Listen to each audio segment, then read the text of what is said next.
हरे कृष्णा। सभी भक्तों का इस्कॉन बलराम देश की ओर से स्वागत है इस 18 दिवसीय भगवत गीता समरी क्लास में। हम लोग अभी तक अध्याय 13 तक चर्चा कर चुके हैं और आज अध्याय 14 पे हम चर्चा करने जा रहे हैं। इस 14 अध्याय का शीर्षक है प्रकृति के गुण। इसके ऊपर हम चर्चा करेंगे।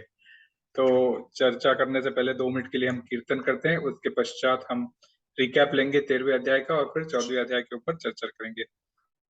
जय राधा माधव कुंज बिहारी, जय गोपी जन वल्लभ गिरिवरधारी, यशोधनंदन ब्रज जन रंजन, यशोधनंदन ब्रज जन रंजन, यमुना तीरा वनचारी, यमुना तीरा वनचारी। जय राधा माधव कुंज बिहारी, जय राधा माधव कुंज बिहारी। जय श्री कृष्ण चैतन्य प्रभु नित्यानंद, श्री अद्वैत गदाधर शिवसरि गौर भक्त वृंदा। हरे कृष्णा कृष्ण कृष्ण हरे हरे, हरे राम राम राम हरे हरे। हरे कृष्णा कृष्ण कृष्ण हरे हरे, हरे राम राम राम हरे हरे। हरे कृष्णा कृष्ण कृष्ण हरे हरे, हरे राम राम राम हरे। हरे कृष्णा कृष्ण कृष्ण हरे हरे, हरे राम राम राम हरे।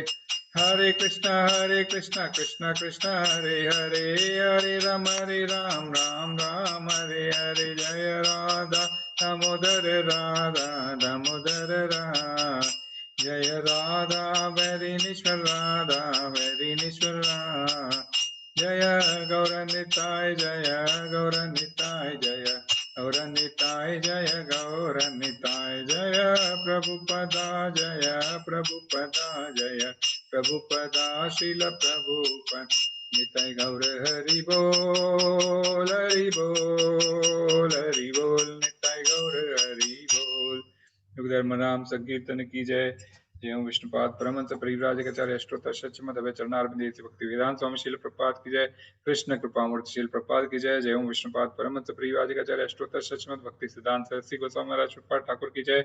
अनंत कोटि वैष्णव वृंद की जय। नामाचार्य श्री हरदास ठाकुर की जय। प्रेम से कहो जय श्री कृष्ण चैतन्य प्रभु नित्यानंद, श्री अद्वैत गदाधर शिवासादि श्री गौर भक्त वृंद की जय। जय श्री राधा कृष्ण गोपीनाथ श्याम कुंड राधा कुंड गिरि गोवर्धन धाम की जय। वृंदावन मथुरा गोकुल द्वारका धाम की जय। नवदीप मायापुर धाम की जय। पुण्यक्षेत्र जगन्नाथपुरी धाम की जय। गंगा माई यमुना माई की जय। भक्ति देवी तुलसी महारानी की जय। सामवेद भक्त वृंद की जय। सभी एकत्रित भक्तों की जय जयकार। हरे कृष्णा सभी एकत्रित भक्तों की जय जयकार। हरे कृष्णा सभी एकत्रित भक्तों की जय जयकार। हरे कृष्णा श्री गुरु और श्री गौरांग की जय। हरे कृष्णा हरे कृष्णा। आप सभी भक्तों का पुनः स्वागत है। अध्याय 14 प्रकृति के 3 गुण। तो अध्याय 13 में हमने क्या क्या सीखा था, एक बार उसका रिकैप कर लेते हैं। आप बताइए प्रभु माता जी, जो भी आपको थोड़ा बहुत याद है पिछले अध्याय में आप बता सकते हैं पॉइंट्स, बाकी मैं कवर कर दूंगा। हरे कृष्णा। बताइए प्रभु, पूरा हरे डिटेल में कृष्णा। नहीं समझ में आया आपने। यस प्रभु। हाँ प्रभु जी। जो 12वां अध्याय खत्म होने के बाद जो अर्जुन अर्जुन को डाउट था, हम्म। प्रकृति, पुरुष, क्षेत्र, क्षेत्रज्ञ, ज्ञान और उस ज्ञान को पाने का एम क्या है। यस। तो के हाँ। उस गे क्या है, तो उसको फिर उनको आंसर देते हैं भगवान। बोलते हैं कि जो वो क्षेत्र है वो हमारा शरीर है, और वो जो शरीर को जानने वाले आत्मा और परमात्मा है वो क्षेत्रज्ञ है। और हम्म। जो आत्मा और परमात्मा को डिटेल में समझ लेता है और उस समझने का ही उसको नॉलेज बोलते हैं, उसको ज्ञान बोलते हैं। और उसको डिटेल में जानना ही ज्ञान है। और जिसको ज्ञान सही से नहीं है और ज्ञान का उपयोग नहीं कर सकता, उसका कोई यूज नहीं है। फिर जैसे कि आपने एक हिटलर का एग्जांपल दिया था कि हम्म। डॉक्टर्स हैं, उनको नॉलेज है but they are not using proper medication, surgery का प्रोसेस यूज नहीं कर रहे हैं। तो हम्म। एक मतलब तरीका है कि आपको अगर नॉलेज है तो नॉलेज लेने का मकसद क्या है, एम क्या है, तो वो बराबर। आपको क्लियरली होना चाहिए। तो हम्म। ये बताया था। फिर और फिर जो जो शरीर है हमारा वो कर्म क्षेत्र से बना हुआ है, जिसमें जिसमें 23 गुण है और 23 क्वालिटीज। मतलब क्वालिटीज है। हम्म। और उसमें 24वीं क्वालिटी परमेश्वर भी है, बट वो नहीं आता है, ऐसा आपने बताया था। या उसमें वो या 23 में भगवत आप, गीता में नहीं है, भागवतम में है 24वीं क्वालिटी भी ऐसा। यस। फिर 23 क्वालिटीज में उसमें भूमि, अग्नि, वायु, पानी, आकाश है। उसके बाद अहंकार, बुद्धि, अव्युक्त अव्यक्त है, जिसमें ठीक। अप्रकट प्रदान, जिसमें आपका तमो, रजो, सतो गुण आता है, सतो आता है। हम्म। उसमें मन, इच्छा, दुख, सुख, द्वेष, संगत, संघात और इंद्रिय विषय है। और जो ज्ञान इंद्रियां हैं, जो आपको भूमि से गंध आती है, आंखों से देखना होता है, फिर हाथ उसका, फिर इंद्रिय विषय में वो इच्छाएं होती है, जो इंद्रियां जो इच्छाएं रखती है वो होता है। फिर ये सब से कर्म मतलब शरीर, शरीर मतलब शरीर ये सब भोगता है, शरीर मतलब शरीर करता है, आत्मा उस आत्मा को, आत्मा उससे करवाती है मतलब। और जो परमेश्वर है, जो परमात्मा है, वो ऑल ओवर सबकी सभी आत्मा का डिटेलिंग परमात्मा के पास है। और यस। वो श्री कृष्ण और श्री श्री कृष्णा वही परमात्मा, मतलब श्री कृष्ण ही परमात्मा है, वो सबका ज्ञाता है, मतलब वो सब जानते हैं ऑलरेडी। हम्म। हम एक सिंगुलर हम लोग, हम पर्टिकुलर अपने शरीर के बारे में ही जान सकते हैं, हम्म। लेकिन भगवान जो है वो सभी के सबके शरीर, ज्ञाता है। सबके शरीरों के ज्ञाता यस। है, बराबर। एग्जाम्पल भी तो दिया वो था क्षेत्र जैसे खेत का, खेत के एक अपने जो फार्मर रहता है वो के, अपने खेत के बारे में जानता है, परंतु लैंड रजिस्ट्रार या राजा रहेगा तो वो सभी के खेतों के बारे में जानता है, वैसा। Yes yes. तो उस हिसाब से मतलब जैसे वो लैंड रजिस्टर जो जो जमींदार है, जैसे वो उस हिसाब से भगवान है, मतलब सब चीज का डिटेल उनके पास है। यस, सभी तो वो श्रेणियों था। में। हाँ, फिर ज्ञान प्राप्त करने के लिए कुछ प्रक्रिया बताई थी उन्होंने, गुण बताए थे, क्वालिटीज होनी चाहिए। बस, अगर बराबर। वो, हाँ, तो वो उन्होंने क्वालिटीज बताई, विनम्रता होनी चाहिए, अहिंसा होना चाहिए, सहनशील होना चाहिए, आया। सरलता होनी चाहिए, पवित्रता, साफ सफाई रखने वाला इंसान होना चाहिए, दृढ़ता होनी चाहिए, वैराग्य होना चाहिए, बराबर। अहंकार से मुक्त होना चाहिए। तो ये सब क्वालिटीज होगी तो आप मतलब भगवान ज्ञान प्राप्त कर सकते हैं। फिर यस। फिर ज्ञान ज्ञान प्राप्त करने का एम क्या है? तो एम यही है कि जो हम ज्ञान लेंगे तो भगवान के लिए ही हमको ज्ञान लेना है, उनको जानना है कि भाई यस। यही उन्होंने ही पूरी प्रकृति बनाई है, और वो वही उसके असली सब भोक्ता जगह है। विराट, वो उसके सब असली जगह, भोक्ता। हाँ, हाँ। और यस, वो सब असली जगह भोक्ता प्रेजेंट वही है। है, यस। यस। सब जगह प्रेजेंट है। और आत्मा का मकसद क्या है? फिर परमात्मा को उनको मतलब जानने का, आत्मा और परमात्मा के बारे में जानना हमारा एक एम होना चाहिए। बराबर, और बराबर। ये पता होना चाहिए कि जो भगवान है वो हर जगह विराजमान है, वही पालन करता है। हम्म। और भौतिक प्रकृति के स्वामी है, उन्हीं के यस। थ्रू भौतिक प्रकृति बनी हुई है। और इसको, भगवान को और ये ज्ञान को सिर्फ भक्त भक्त लोग ही समझ सकते हैं। और जैसे कि हमारे पास पांच, और फिर उसके बाद आता है कि हमारे हाथ में, फिर बोलते हैं प्रकृति और पुरुष के बारे में फिर बातचीत होती है। तो प्रकृति और पुरुष में क्या है? तो प्रकृति खुद भगवान के थ्रू बनाई गई है। और प्रकृति से ही मतलब 5%, आपने जैसे आपने एग्जांपल दिया था कि 5% शरीर हमारे कंट्रोल में है, बाकी 95% तो बॉडी हमारा भगवान के हाथ में ही होता है। तो बराबर, वही हैंडल करते हैं। तो बराबर। और प्रकृति जो है वो क्या बोलते हैं, जो 3 गुण है, और हम्म। उसको उसी के थ्रू, उसके अकॉर्डिंगली ही जो शरीर काम करता है, बराबर, उसके अकॉर्डिंगली उसको जन्म मृत्यु के अलग अलग योनियों में जन्म मिलता है। बराबर। ठीक है, सदासद योनि जन्मसु, है ना, 22वां श्लोक। हाँ। ये 22वां यस। श्लोक ही इस अध्याय का आधार बनता है प्रभु। कि इस प्रकृति मतलब क्या था? पुरुष प्रकृतिस्थो ही भुंक्ते प्रकृति जान गुणान कारणम गुण संगोस्य सदसत योनि जन्मसु। तो जिस प्रकार जीव प्रकृति के तीनों गुणों का भोग करता हुआ प्रकृति में ही जीवन बिताता है, यह उस प्रकृति के साथ उसकी संगति के कारण है, और इस तरह यह से उत्तम एवं अधम योनियां मिलती है। तो ये यस। इस श्लोक से ही आगे आज का अध्याय पढ़ता है। तो इसको ठीक है। और कुछ पॉइंट्स है आप बोलना चाहते हो तो? उसके बाद ज्ञान की दृष्टि, तो ज्ञान की दृष्टि में परमात्मा जो है वो मतलब हम उस इंसान को कैसा होना चाहिए, तो चाल चलन ब- कैसी स- होनी चाहिए? यस। चाल चलन कैसी होनी चाहिए, तो वो भगवान हर किसी के शरीर में है, और एक आत्मा होती है जो मतलब सुख दुख भोग शरीर के थ्रू शरीर हैंडल करता रहता है ये सब। यस। लेकिन जो परमात्मा है वो उस परमात्मा की तरफ कब ध्यान जाता है, वो चीज करना बहुत जरूरी होता है। और आत, अ, और आत्मा और परमात्मा कभी भी विनष्ट नहीं होता है, ये चीज है। हम्म। ये एक बताया गया है, और दूसरा बताया कि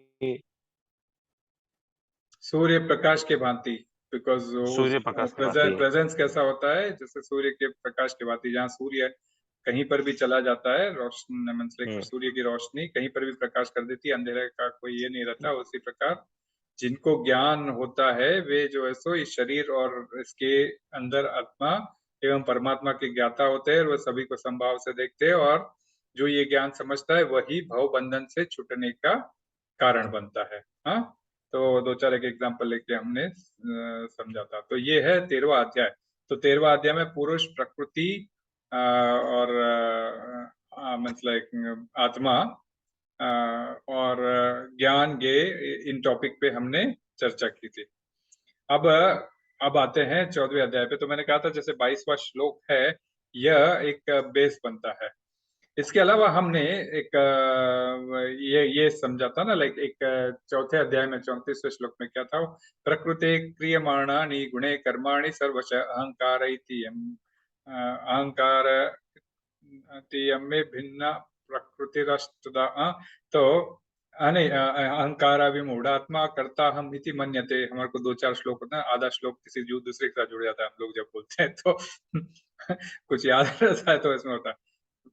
तो उसमें कैसा था कि प्रकृति क्रियमाणानि गुणे कर्माणि सर्वश, तो और अहंकार विमूढ़ात्मा कर्ता हम इति मन्यते। तो आत्मा, लाइक व्यक्ति अपने आप को कर्ता मानता है, जबकि भगवान ने ऑलरेडी पहले तीसरे और चौथे अध्याय में ही बता दिया था कि भाई ये एक्चुअली तुम कर्ता मानते हो, परंतु तुम कर्ता नहीं हो। तुम्हारे इस प्रकृति के तीन गुण तुमसे यह कार्य कराते हैं। तो यही प्रकृति के तीन गुण आज टॉपिक मतलब बनता है कि हम कौन है करने वाले। कोई रहता है ना भाई मैं ही करता हूँ, ये प्रकृति के तीन गुण थोड़ी करवाते। तो आज के उसमें ये थोड़ा क्लियर हो जाएगा। और पिछले अध्याय में ये जो है ना, सदसद योनि जन्मसु, जैसे मीन्स लाइक मैं अलग अलग योनियां प्रदान करता हूँ। भगवान कहते हैं ना, मैं अलग अलग योनियां प्रदान करता हूँ। तो मीन्स लाइक कहने का तात्पर्य प्रकृति है और पुरुष है, ये आपस में मेल मिलाप करते हैं, वार्तालाप करते हैं, और प्रकृति चीजें प्रदान करती है, और पुरुष की इंद्रियां उस चीजों को देख के भोग करना चाहती है, और भोग करने के चक्कर में उनसे इंटरेक्शन करती है, एक्सचेंजेस करती है, और एक्सचेंजेस करने के चक्कर में हमसे वो कर्म होते हैं जिनके थ्रू हमें इस भवबंधन के चक्र में फंसना पड़ता है ना। तो एक मतलब एक कैसे फंसना पड़ता है, ऑलरेडी 8वें अध्याय में भी हमने इसका बहुत इसमें कवर किया था कि ये इस प्रकृति को भगवान ने क्या कहा है 8वें अध्याय में? बोला दुखालयम अशाश्वतम, है ना। ये ये ये जो पूरा जगत है, ये प्रकृति जगत जो है, ये पूरा दुखालयम है और अशाश्वतम है, टेम्पररी है और दुखों से भरा है।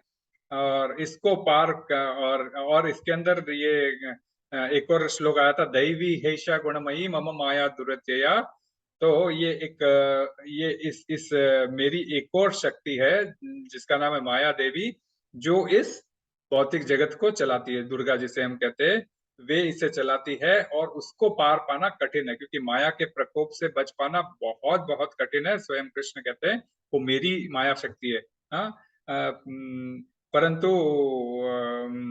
मामेव प्रपद्यन्ते माया मेताम तरिते, उसको यदि पार पड़ना हो तो सिर्फ और सिर्फ मेरी शरण ग्रहण करना पड़ेगा। तब जब मेरी शरण ग्रहण करते हो अर्थात भक्ति करते हो तो ही तुम्हें माया देवी छोड़ सकती है ना। तो कहने का तात्पर्य है कि ये माया देवी हमें बद्ध बना के रखती है और समय समय पर तकलीफ देती है। तो ये बद्ध बना के रखती है, तो बद्ध किसको कोई कोई पसंद करता है? फॉर एग्जाम्पल, यदि कोई व्यक्ति कुछ गलत कार्य करता है तो उसको क्या करते हैं, हम उसको जेल में डालते हैं। तो जेल में डालते हैं तो क्या करते हैं, सबसे पहले उसके कपड़े बदलते हैं, है ना। जेल में डालते ही पहले क्या करेंगे, कैदी को, कैदी के कपड़े बदले जाएंगे, है ना। तो कपड़े बदल के क्या होता है, उसको फिर यातना, जो भी अंदर जो उसको यातना देनी है उसको समय समय पर यातना दी जाती है ना।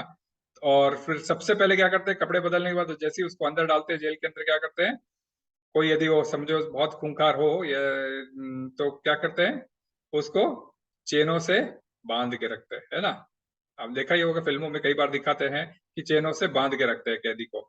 तो भला चेनों से कोई बंधवाना पसंद करेगा? तो वैसे ही कंपैरिजन हो रहा है इस जगत का। जगत के अंदर हम लोग जेलर के, मतलब एक दुर्गा देवी जेलर है और हम लोग जो है सो इसमें कैदियों की तरह बद्ध है। कोई बोल सकता है भी कैदियों की तरह बद्ध है, कैदियों को तो सांकलों में बांध के रखा जा सकता है। मैं तो अपने आप को आजाद मान रहा हूँ, मैं तो आराम से फ्रीली घूम रहा हूँ, मुझे थोड़ी कोई सांकल बांधी हुई है, तो मैं कहाँ से कैदी हो गया, है ना। तो यही भगवान इसके अंदर क्लियर करते हैं कि भाई तुम जो है सो प्रकृति के 3 गुण से बंधे रहते हो। तुम अपने आप इंडिपेंडेंट नहीं हो, प्रकृति के 3 गुण है, तमोगुण, रजोगुण और सतोगुण नाम से। ये 3 गुण है, 3 रस्सियों के समान है, जिसके वजह से तुम बंधे हुए होते हो। तो ये मैं लास्ट टाइम जैसे मेरे पास भगवत गीता थी नहीं, तो मैंने बोला इस बार तो है, तो मैंने बोला ये आप जानते हो, है ना। इस फोटो को रेफर कर रहा था मैं। तो व्यक्ति नीचे है और ये 3 तमोगुण, रजोगुण और सत्वगुण नाम की 3 सुंदरियां, कृष्ण की जो एक और शक्ति है, वे हमें किस प्रकार नचाती है। हाँ, तो ये प्रकृति के 3 गुण हमको नचाते हैं। तो अब इसके अंदर ये होता है, कैदी को यदि तुम बांधते हो, फॉर एग्जाम्पल उसको बोलोगे कि भाई तुम सोने की चेन से बंधना पसंद करोगे, चांदी की चेन से बंधना पसंद करोगे, या लोहे की चेन से बंधना पसंद करोगे। तो बुद्धिमान व्यक्ति रहेगा तो बोलेगा भाई मुझे तो कोई भी चेन से बंधने का शौक नहीं है ना, कोई यही बोलेगा। परंतु कोई तो बंधने से अगर मुक्ति चाहते हैं तो क्या करना है, माया में तम तरंतिते, मेरी शरण ग्रहण करोगे तो ये माया देवी तुमको ग्रहण नहीं करेगी और तुम्हें छोड़ देगी। तो आज हम अध्याय 14 पे आते हैं, जो ये प्रकृति के 3 गुण, में 1 मिनट शेयर करता हूँ और उसका हम अवलोकन करते हैं। हरे कृष्णा। हाँ, तो तो अब हम 14वें अध्याय को हम यदि सारांश रूप में देखें तो इसको मोटा मोटी तौर पे हम 5 भागों में डिवाइड करके इस अध्याय को समझ सकते हैं।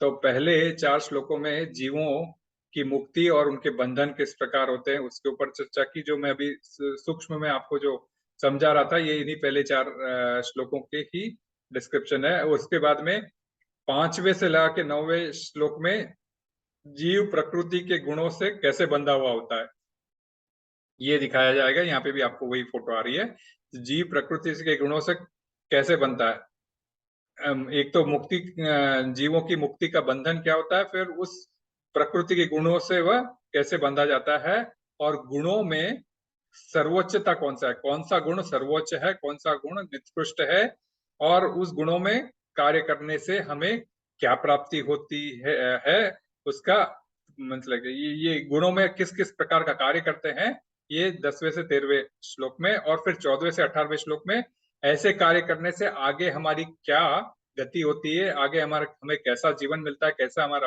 परिणाम होगा।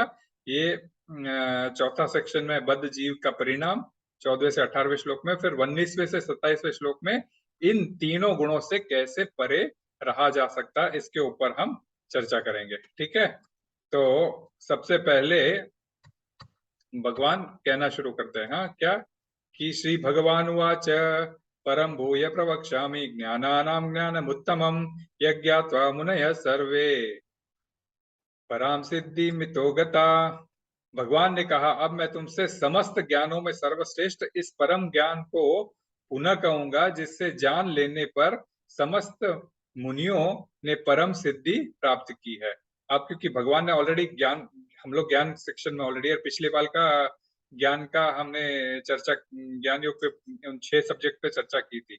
अब भगवान बोल रहे हैं कि उसके अंदर से एक पर्टिकुलर चीज है, उसके ऊपर मैं आपको थोड़ा डिटेल में समझाऊंगा, कि समस्त ज्ञानों में सर्वश्रेष्ठ इस ज्ञान को मैं तुम्हें डिटेल में समझाऊंगा। क्या है?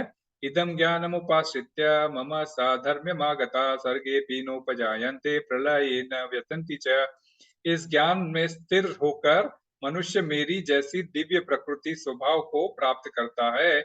इस प्रकार स्थित हो जाने पर वह न तो सृष्टि के समय उत्पन्न होता है और न प्रलय के समय विचलित होता है। भगवान कह रहे हैं अब मैं तुम्हें उस ज्ञान को थोड़ा और डिटेल में बताऊंगा, जिसे जानकर तुम उस ज्ञान में स्थिर हो जाओगे। अर्थात कोई चीज में आप जानकर, अब तुम्हें पता है अब ये हमें तकलीफ आने वाली है, तो हमें झेलने की क्षमता पहले से तैयार हो जाते हैं ना। हमें जब पता ही है कि हम जाके मीन्स लाइक, यदि कोई व्यक्ति पानी में डूब रहा हो, हाथ पैर चला रहा हो चला रहा हो चला रहा हो, तो कैसे रहता है? भाई ये मैं चलाते रहूं जब तक कोई मुझे सहायता न दिख जाए, कोई बोट न दिख जाए, कोई मुझे देख न ले, तो जब तक मैं थोड़ा करते रहूं, है ना। तो इससे तो वह करते करते हाथों पैरों को मारते मारते वो वहां पे स्थिर खड़ा रहता है ना। तो हो सकता है उससे जो है सो उसको कोई देख के पहचान ले। तो वैसे ही हम जो है सो इस प्रकार मीन्स स्थिर हो जाते हैं, जिससे हमें कभी मीन्स लाइक जो किसी चीज के जन्म होने पर बहुत ज्यादा खुशी, या फिर किसी चीज के नष्ट होने पर विचलित होने का स्वभाव नहीं होता। तो हम अर्थात उस स्वभाव को पा लेते हैं। तो क्या चीज का? तो भगवान आगे फिर बताते हैं, तीसरे श्लोक में वे बताते हैं, मम योनिर्महद् ब्रह्म तस्मिन् गर्भं ददाम्यहं संभव सर्वभूतानां ततो भवति भारत। एक बार फिर भगवान अपना रिलेशनशिप बताते हैं। क्या बताते? एक बार पहले भी कहा था 7वें अध्याय में, सर्वयोनिषु कौन्तेय, सर्व योनिषु की मैं सभी योनि की अहम बीज प्रदप पिता। वहां पे कहते हैं कि मैं सभी योनियों का मैं बीज पिता हूँ, है ना। यहाँ पे वह चीज वापस रिपीट करते हैं, हे भरत पुत्र, ब्रह्मा नाम भौतिक वस्तु जन्म का स्रोत है, ब्रह्म नामक भौतिक वस्तु जन्म का स्रोत है, और इसी ब्रह्म को गर्भस्थ करता हूं मैं, जिससे समस्त जीवों का जन्म होता है। भगवान कह रहे हैं कि उनके शरीर से जो कांति निकलती है वह ब्रह्म होती है, और उस ब्रह्म से इस भौतिक वस्तु अर्थात ब्रह्मांड को जन्म देता हूं मैं। तो और ब्रह्मांड को गर्भस्थ करता हूं मैं। और इस सारे ब्रह्मांड को मैं गर्भस्थ करता हूँ। जैसे और उसी उसी अगले श्लोक में कहते हैं, सर्वयोनिषु कौन्तेय मूर्तय संभवन्ति या तासाम ब्रह्म महत् योनिरहं बीज प्रदप पिता। तो मैं, ये जो भगवान है, भगवान की अंग की कांति है, इसको ब्रह्म कहते हैं। ब्रह्म जिसमें भगवान में जाके लीन होना जो बात करते हैं ना लोग, एक ज्योति अपने शरीर की ज्योति जाके इस ज्योति में मिल जाती है, तो ब्रह्म में लीन होने की जो बात है ये। तो इस ब्रह्म को मैं गर्भ मीन्स लाइक मैं इम्प्रेग्नेंट करता हूँ, मैं उनको उनके गर्भ में उनको मैं गर्भ में से ये करता हूँ, मीन्स लाइक उनका पिता बनता हूँ। बीज देके मैं उसमें उसको क्रिएशन को आगे बढ़ाता हूँ। और एक नहीं दो नहीं, सर्व योनिषु मैं लाइक कोई मीन्स शेर, जो जो जो डार्विन की थियरी है उसको एकदम क्लियर कट उसको कट शॉर्ट कर देता है कि भाई तुम शेर बोलो, चाहे कुत्ते बोलो, चाहे बंदर बोलो, चाहे हाथी बोलो, चाहे कोई भी जानवर बोलो, या मनुष्य योनि बोलो, जो भी बोलो, इन सब का बीज पिता मैं ही हूँ। तुम ये मत सोचो कि पहले व्यक्ति आए, पहले बंदर आए, बंदर से आदमी बने, ये सब कुछ नहीं। सबका पिता मैं स्वयं हूँ। हाँ, और कितने योनियां हैं? 84 लाख योनियां। 84 लाख योनियों का बीज पिता मैं ही हूँ। हाँ, भगवान ये ज्ञान देते हैं। और वो क्या कहते हैं, और अब सबका ये सब क्या है? सबका बीज प्रदाता पिता मैं ही हूँ। और जैसे मैंने कहा था कि सब जब मैं इस धरती में आया, इस गर्भागृह में आया हूँ, लेकिन यहाँ पे सीमा विष्णु के ओर से एक और ब्रह्मांड निकलता है। उस ब्रह्मांड में जो है सो 14 लोक होते हैं, और 14 लोक में भूमि लोक पे हम लोग जन्म लेते हैं। तो हम जो है सो इस ब्रह्मांड के अंदर कैद हो जाते हैं। तो तब हमें बद्ध जीवन की कैटेगरी मिलती है। और तब भगवान कहते हैं सत्वम रजस्तम इति गुणा प्रकृति संभवा निबध्नन्ति महाबाहो देहे देहिनम व्ययम। तो भौतिक प्रकृति, तो ये जो प्रकृति मैंने जो ये पूरा ब्रह्मांड दिया है, एक प्रकृति दी है, ये प्रकृति 3 गुणों से युक्त है। भगवान यहाँ क्लियर करते हैं कि जब ये मैंने जो पूरा ब्रह्मांड दिया है, ये जो प्रकृति दी है तुमको, ये 3 गुणों से युक्त है, सतोगुण, रजोगुण और तमोगुण। हाँ, हे महाबाहो अर्जुन, जब शाश्वत जीव प्रकृति के संसर्ग में आता है तो वह इन गुणों से बन जाता है। तो ये जो मैं पिछले अध्याय का 22वां श्लोक बता रहा था कि प्रकृति से संसर्ग में हम बातें करते रहते हैं, हमें कुछ अच्छा लगता है, प्रकृति हमें दे प्रदान करती है और हम उनसे बातें करते हैं और खाते हैं। हाँ, जो चीज पसंद आया वो लेके खाते हैं। तो हमें भोगने की प्रवृत्ति है, तो हम प्रकृति से बातें करते हैं, प्रकृति प्रदान करती है, हम खाते हैं। हम पूरा नहीं खा सकते, वो हम पिछले ज्ञान में समझे थे।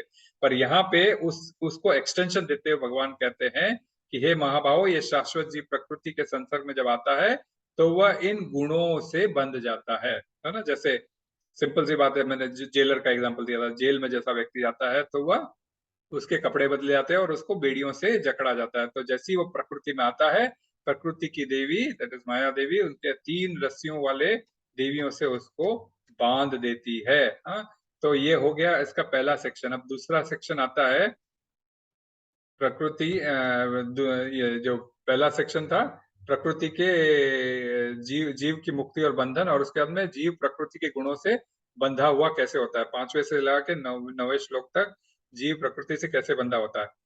तो सत्वम रजस्तम इति गुण प्रकृति संभवा निबध्नन्ति महाबाहो देहि देहिनम व्ययम।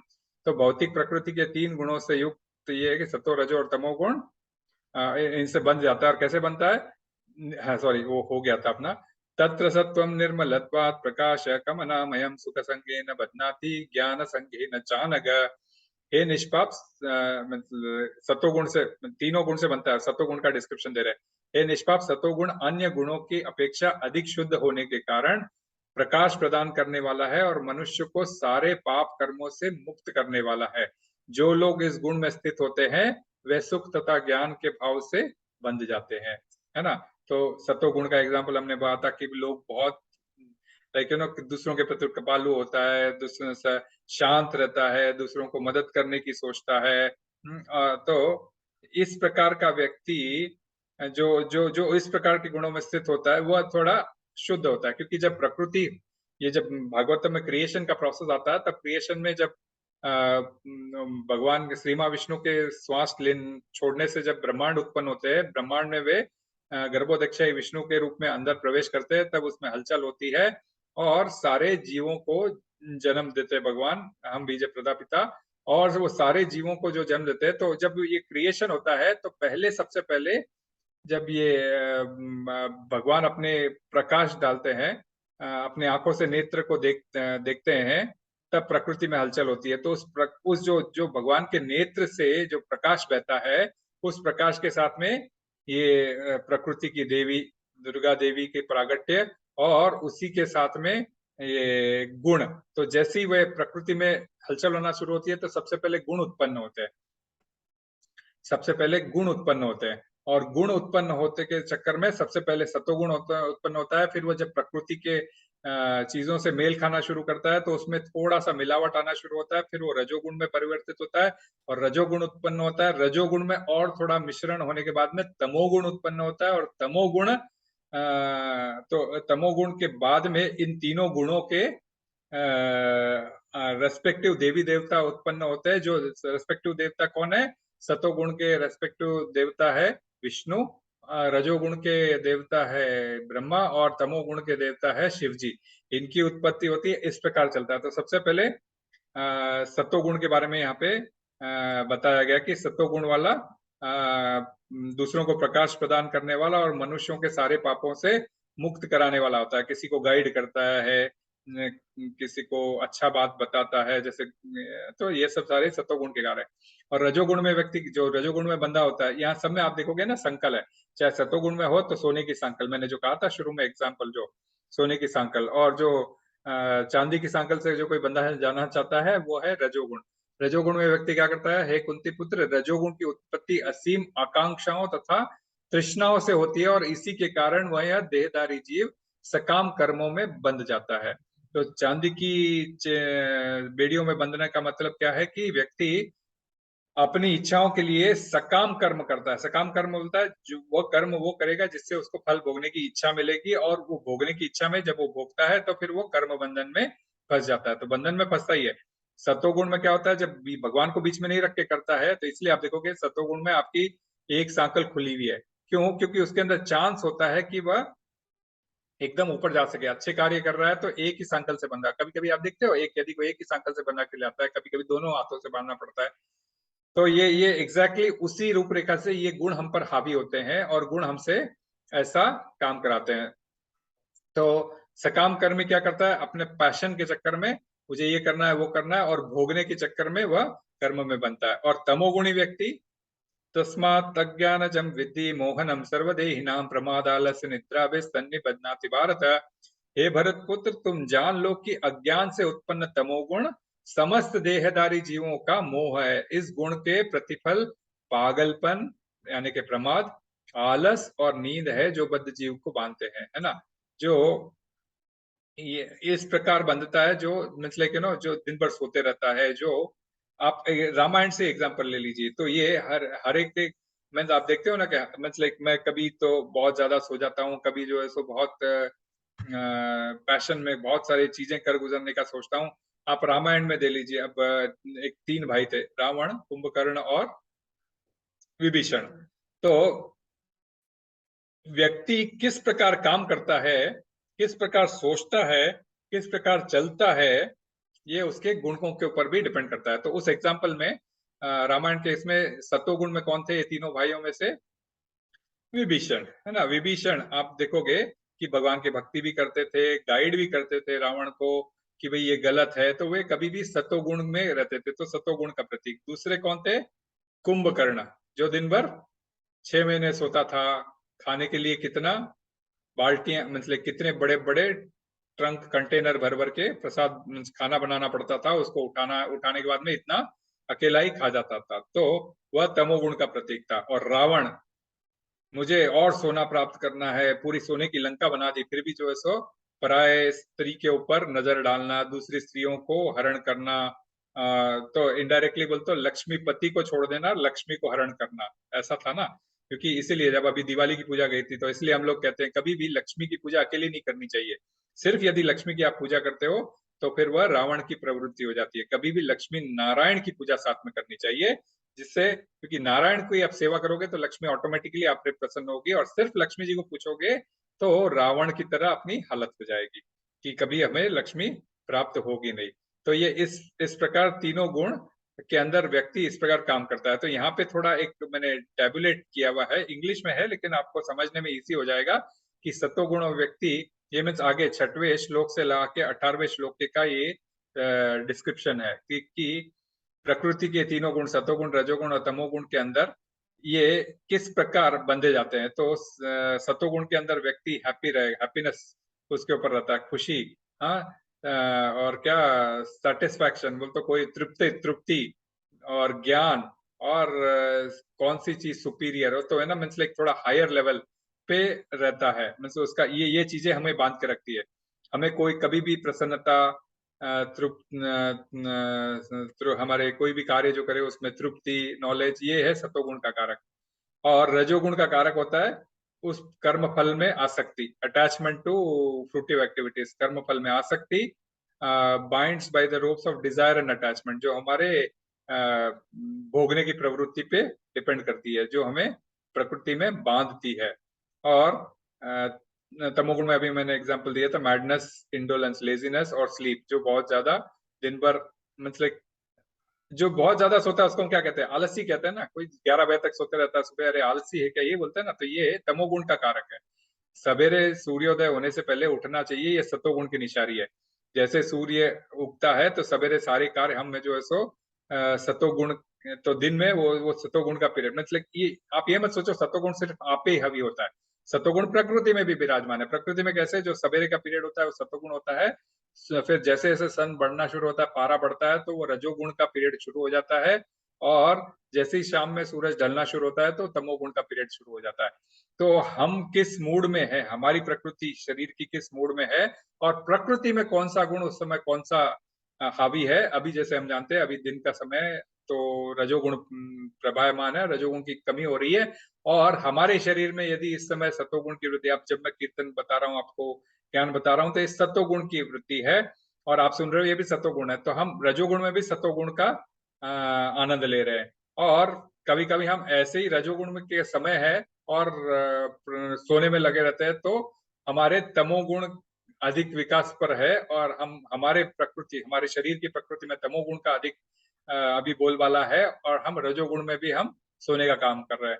सुबह सतोगुण में हमें उठ के बैठ जाना चाहिए, लेकिन हम जो है सो फिर भी लेट तक सोने का काम करते हैं। तो ये सतोगुण, तमोगुण, रजोगुण हमारी प्रकृति में है, क्योंकि हमारा शरीर भी प्रकृति द्वारा बना है। पांच स्थूल तत्व और 24 तत्वों में से 5 स्थूल और 3 सूक्ष्म तत्वों से ये हमारा शरीर बना है, और प्रकृति में भी ये सारे गुण विराजमान है। तो ये दोनों जब आपस में बातें करते हैं, तो कौन सा पलड़ा भारी होता है उसके हिसाब से हमारा चाल चलन डिसाइड होता है। तो हमारा चाल चलन हम डिसाइड नहीं कर सकते, ये गुण एक दूसरे में भारी होते हैं तब चाल चलन डिसाइड होता है। हम खाली क्या कर सकते हैं, कोशिश कर सकते हैं कि हम ये तीनों गुणों से ऊपर उठे, हम ये तीनों गुणों से ऊपर उठे। दूसरे अध्याय में भगवान ने कहा था अर्जुन को, क्या निस्त्रय गुण्यो भव अर्जुना, तुम ये तीनों गुणों से ऊपर उठो अर्जुन, अदरवाइज ये तीनों गुणों में फंसे हुए रह जाओगे। तो जब हम भगवान से कनेक्ट होते हैं तो ऑटोमेटिकली हम तीनों गुणों से थोड़ा ऊपर हो जाते हैं, तो इसलिए शुद्ध सत्व गुण में हो जाते हैं। इसको पहचाना कैसे आता है, इट इल्यूमिनेट, ये सत्वगुण पहचाना कैसे आता है, illuminates the gate of the body with knowledge. तो और and frees one from sinful reaction. तो ये हमारे ज्ञान का प्रकाश प्रदान करता है सत्वगुण, क्योंकि इसलिए बोलते हैं ना, सवेरे उठो बच्चे, जल्दी पढ़ो, आपको जल्दी समझ में आएगा। क्यों? क्योंकि उस समय में पूरा ज्ञान सूर्य उदय होने वाला रहता है, दिन का प्रकाश शुरू होते रहता है। तो यदि हम भी उठे और पढ़ाई करें, तो हम भी उस समय सत्वगुण से प्रभावित होंगे, क्योंकि अधिक सत्वगुण का अधिक बोलबाला रहता है, और हम उसमें प्रभावित रहेंगे। तो उस सत्वगुण में यदि हमने कुछ याद रखा, तो हमें बहुत जल्दी याद रहेगा। और हम रात में 11 बजे याद करने की कोशिश करेंगे, तो तमोगुण बाहर प्रकृति में बोलबाला है, और हमें भी नींद आते रहती है, तो कभी याद रहेगा नहीं। इसीलिए बोलते हैं ना बच्चों को सवेरे उठ के जल्दी पढ़ा करो। और सतोगुण में कार्य करा हुआ व्यक्ति सिंपल, जैसे ना इसमें बंधता नहीं है, बोलते कर्म बंधन में फंसता नहीं है। और रजोगुण में कैसे पहचाना जा सकता है कैरेक्टरिस्टिक्स, इंटेंस एंडेवर, बहुत ज्यादा मेहनत करेगा, हाँ खूब कमाई करना है मुझे, बहुत मेहनत करेगा। अनलिमिटेड डिजायर्स एंड लॉन्गिंगनेस, और खूब सारे भोग की इच्छाएं रहेंगी हमको, मुझे मकान बनाना है, मुझे घर बनाना है, बच्चों की शादी करनी है, मुझे ये करना है। ये सारे रजोगुण के, क्योंकि कुछ कर गुजरने का, उससे क्या होता है, हमें ऑटोमेटिकली अटैचमेंट आता है कि हमें ये करना है, बोलते ही हमारा अटैचमेंट आता है। नो डाउट रहना चाहिए, परंतु हमें उस गुण को भी कैसे भगवान में कन्वर्ट करना आगे चल के आएगा, इसलिए जब हम आगे बढ़ेंगे तो अटैचमेंट आता है, और हमको जो है फल भोगने की इच्छा रहती है, फ्रूटिव एक्टिविटीज, अर्थात जो भी कर्म करेंगे उसका फल भोगने की इच्छा रखेंगे। और तमोगुण में कुछ पढ़ा ही नहीं है, डिल्यूशन और इल्यूशन बोलते हैं ना, वो जैसे एकदम अलग ही दुनिया में रहता है, अंधेरा पसंद करता है, और ना प्रमाद बोलते, मैड बोलते, कोई भी चीज का पागलों की तरह बिहेव करता है, और जैसे कोई उसमें जान ही नहीं है वैसे रहता है ना। तो इस प्रकार के तमोगुण के कैरेक्टर्स पहचान ले सकते हैं। अभी तो तमोगुण में है, किसी को बोलते हैं हम, अरे भाई ये उठ के काम कर, तो भी वो हिलता ही नहीं है 10 मिनट तक। तो अरे भाई उठ के काम कर ले, ये तो वो तो हिलेगा ही नहीं, जैसे किसी ने उसको कुछ बोला ही नहीं है। तो ये इनर्शिया बोलते हैं ना, उसका कुछ करने का यही नहीं है, तो ये इसकी पहचान है। इन सब में करने का डेस्टिनेशन क्या होता है, ये 14 और 15वें श्लोक में बताया गया। तो इसके अंदर नीचे भी दिया हुआ है, हाँ ये देखो, हाँ। तो ये क्वालिटीज है, मैं एक बार रफली पढ़ देता हूँ, और थोड़े बहुत इंपॉर्टेंट श्लोक उस समय में नीचे पीछे कवर किए हुए। तो ये कहाँ जाते हैं, attains pure higher planets of great sages, तो ऊपर के लोकों को जाएगा यदि हम सतोगुण में रहते हैं। तो जैसे मैंने कहा था, ये हमारी धरती लोक है, मैंने ऑलरेडी 9वें अध्याय में कवर किया था, ये हम लोग भूमि लोक का है, उसके ऊपर 6 स्वर्ग है, हाँ, भूअर लोक, स्वर्ग लोक, महर लोक, जन लोक, तप लोक और सत्य लोक, ये 6 लोक है ऊपर। और तो इन 6 प्लैनेट्स में जहाँ ग्रेट सेजेस, तपलोक में तपस्वी लोग रहते हैं, सत्यलोक में ब्रह्मा जी रहते हैं, और 4 कुमार लोग रहते हैं, तो है ना। तो ये उन लोगों में जाएगा। फिर अगर वही रजोगुण में या व्यक्ति ज्यादा रहता है तो वो क्या करेगा, इस पृथ्वी पर ही जन्म लेगा। कौन से योनि में जन्म लेगा ये भगवान ने यहाँ नहीं बताया, परंतु इसी पृथ्वी में रहेगा। 84 लाख योनियों में से किसी भी योनि में जन्म लेके इसी पृथ्वी पर रहेगा। ज्यादातर जो तमोगुण में रहता है, ज्यादातर जो रजोगुण में रहता है, जो तमोगुण में रहेगा उसका डेफिनेटली अभी ह्यूमन अपना बॉडी है, हमारा लोअर स्पीशीज में बर्थ होगा। तो हम इससे कीट पतंगे ऐसे वाली बॉडीज में हम जन्म लेंगे यदि हम पे ज्यादा तमोगुण, हमारे पे ज्यादा ये तमोगुण का नतीजा। और उसका रिजल्ट ये रिजल्ट क्या, सतोगुण का रिजल्ट क्या होता है, यदि आप हरदम सतोगुण में रहोगे तो आप शुद्ध रहोगे, आपको ज्ञान हो रहे मीन्स आपके ज्ञान रहेगा, और मीन्स आप ज्ञानी रहोगे, और आप ऊपर के लोकों पे जाओगे, यहाँ तक कि ब्रह्मलोक जनलोक ये दिया हुआ है। और रजोगुण में रहने से आपको दरिद्रता, क्या बोलते काम, ग्रीड मतलब मीन्स लाइक अति ज्यादा अभिलाषा, और आप पृथ्वी पर रहोगे। और यहाँ तमोगुण में बोलने की जरूरत नहीं, फुलिश, मैडनेस, इल्यूशन। और नीचे नीचे के लोगों को, लाइफ ऑफ हेलिश प्लैनेट्स, नीचे के जो 7 पाताल है, तल वितल सुतल तल रसातल महातल तलातल पाताल, इस प्रकार के जो 7 पाताल है उसमें जो है सो हमें जाने की संभावना है। तो श्लोक है ऊर्ध्वगतन सी सत्वस्था में आगे ले लूंगा उसके बाद। और उस इन गुणों में क्या क्या हमें तकलीफें आ सकती है, क्या क्या ऑब्स्टेकल्स आ सकते हैं, जब हम गुणों के प्रभाव में रहते हैं तो हमारे सामने क्या क्या तकलीफें आ सकती है। तो no impetus to take up the spiritual life. क्यों, मतलब हम यदि सतोगुण में, हम बहुत ज्यादा सतोगुण में रहेंगे तो हम स्पिरिचुअल लाइफ को अपने जीवन में सहजता से उतारने के लिए ये नहीं रहेंगे, मीन्स तैयार नहीं रहेंगे। क्यों? क्योंकि हम ऑलरेडी ज्ञानी हैं, हम अपने आप को means like because you are too happy and satisfied to do what Krishna says, हम ऑलरेडी हैप्पी है। और हार्ड टू बी हम्बल, और विनम्र होने के लिए, क्योंकि ज्ञान की वजह से हमारा सर बहुत ऊंचा हो जाता है, तो विनम्र, क्योंकि हमने पहले पिछले अध्याय में क्या देखा था कि झुका हुआ होना चाहिए। जैसे वृक्ष जो फलों फूलों से भरा होता है वह झुका हुआ होता है, और जो फल फूल नहीं देता वो एकदम सीधा सीधा खड़ा रहता है। तो हम्बलनेस चला जाता है, और हमको लगता है भाई मैं ज्ञानी हूँ, मेरा तो वो बड़े लोगों में उठना बैठना है क्योंकि मैं बहुत कुछ बोल सकता हूँ।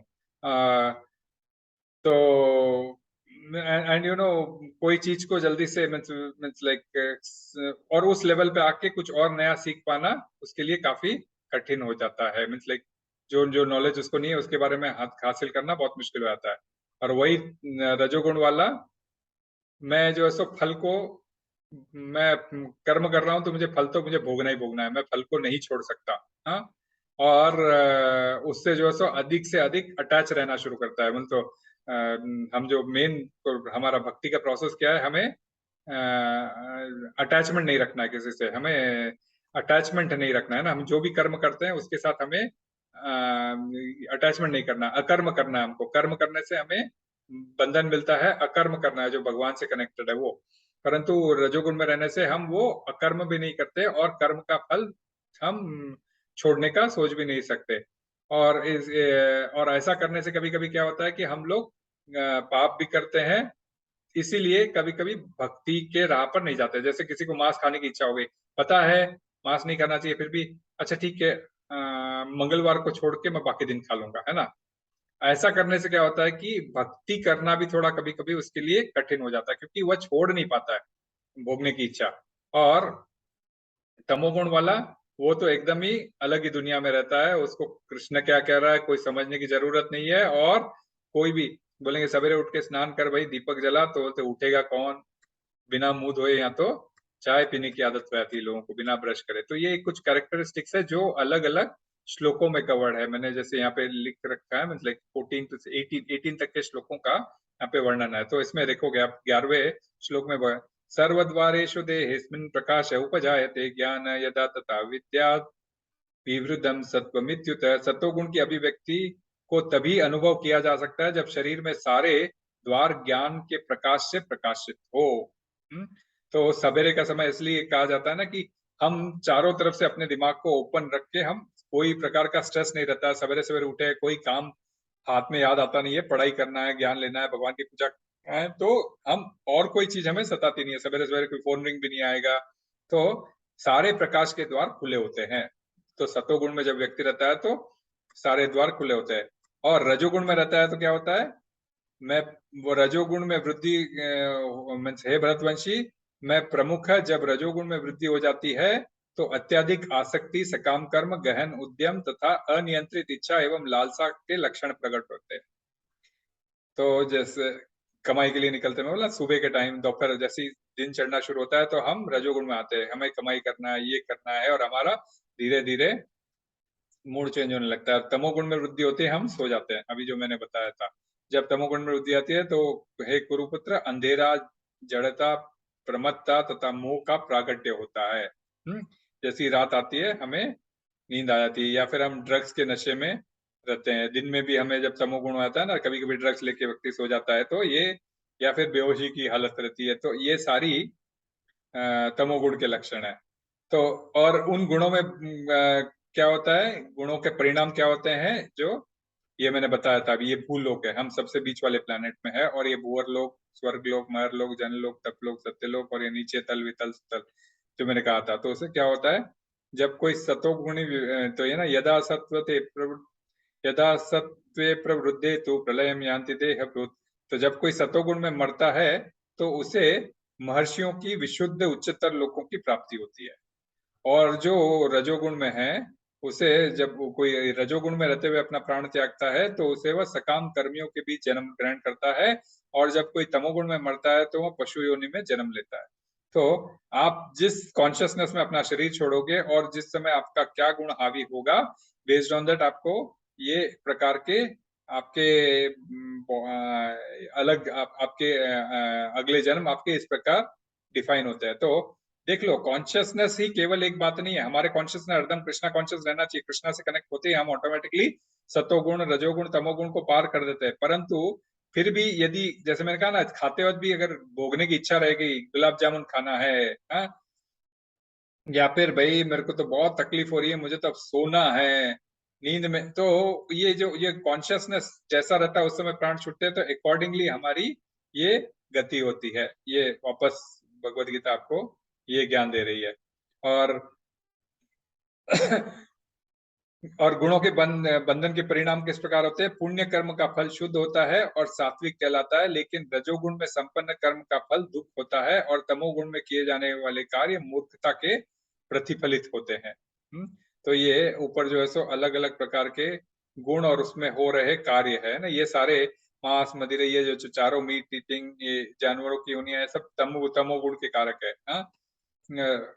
और ये सतोगुण का कारक है, ये रजोगुण का कारक है, ये तमोगुण का कारक है। तो इस प्रकार की योनियां हमारी प्राप्त होती है। सतोगुण में वास्तविक ज्ञान उत्पन्न होता है, रजोगुण में लोभ उत्पन्न होता है, और तमोगुण में अज्ञान, प्रमाद और मोह उत्पन्न होता है। हाँ, और उनका डेस्टिनेशन क्या है, 18वां अध्याय बोलता है, ये उत्पन्न होने के, ये उनके कैरेक्टरिस्टिक से पहचाने जाना, और ये कहाँ हो जाते हैं। हाँ, ऊर्ध्व गच्छन्ति सत्वस्ता, मध्य तिष्ठन्ति राजसा, जगन्य गुण वृत्तिस्ता, अधो गच्छन्ति तामसा। सतोगुणी व्यक्ति उच्च लोक को जाता है, रजोगुणी व्यक्ति पृथ्वी लोक पर ही रहता है, और अत्यंत घृणित तमोगुणी में स्थित है, वे नीचे के नरक के लोकों में जाते हैं। तो ये डेस्टिनेशन बताया इन तीनों गुणों के। तो इसीलिए कहा जाता है कि तुम निस्त्रय गुण्य भवार्जुना, क्यों, गुणातीत हो जाओ। हाँ, कि तुम इस तरह से मतलब कैसे, तो ये 22 से 25वें श्लोक में ये है कि ये एक ही श्लोक है जिसमें आपको इसमें नहीं दिया हुआ, तो मैं यहाँ पे ले आता हूँ।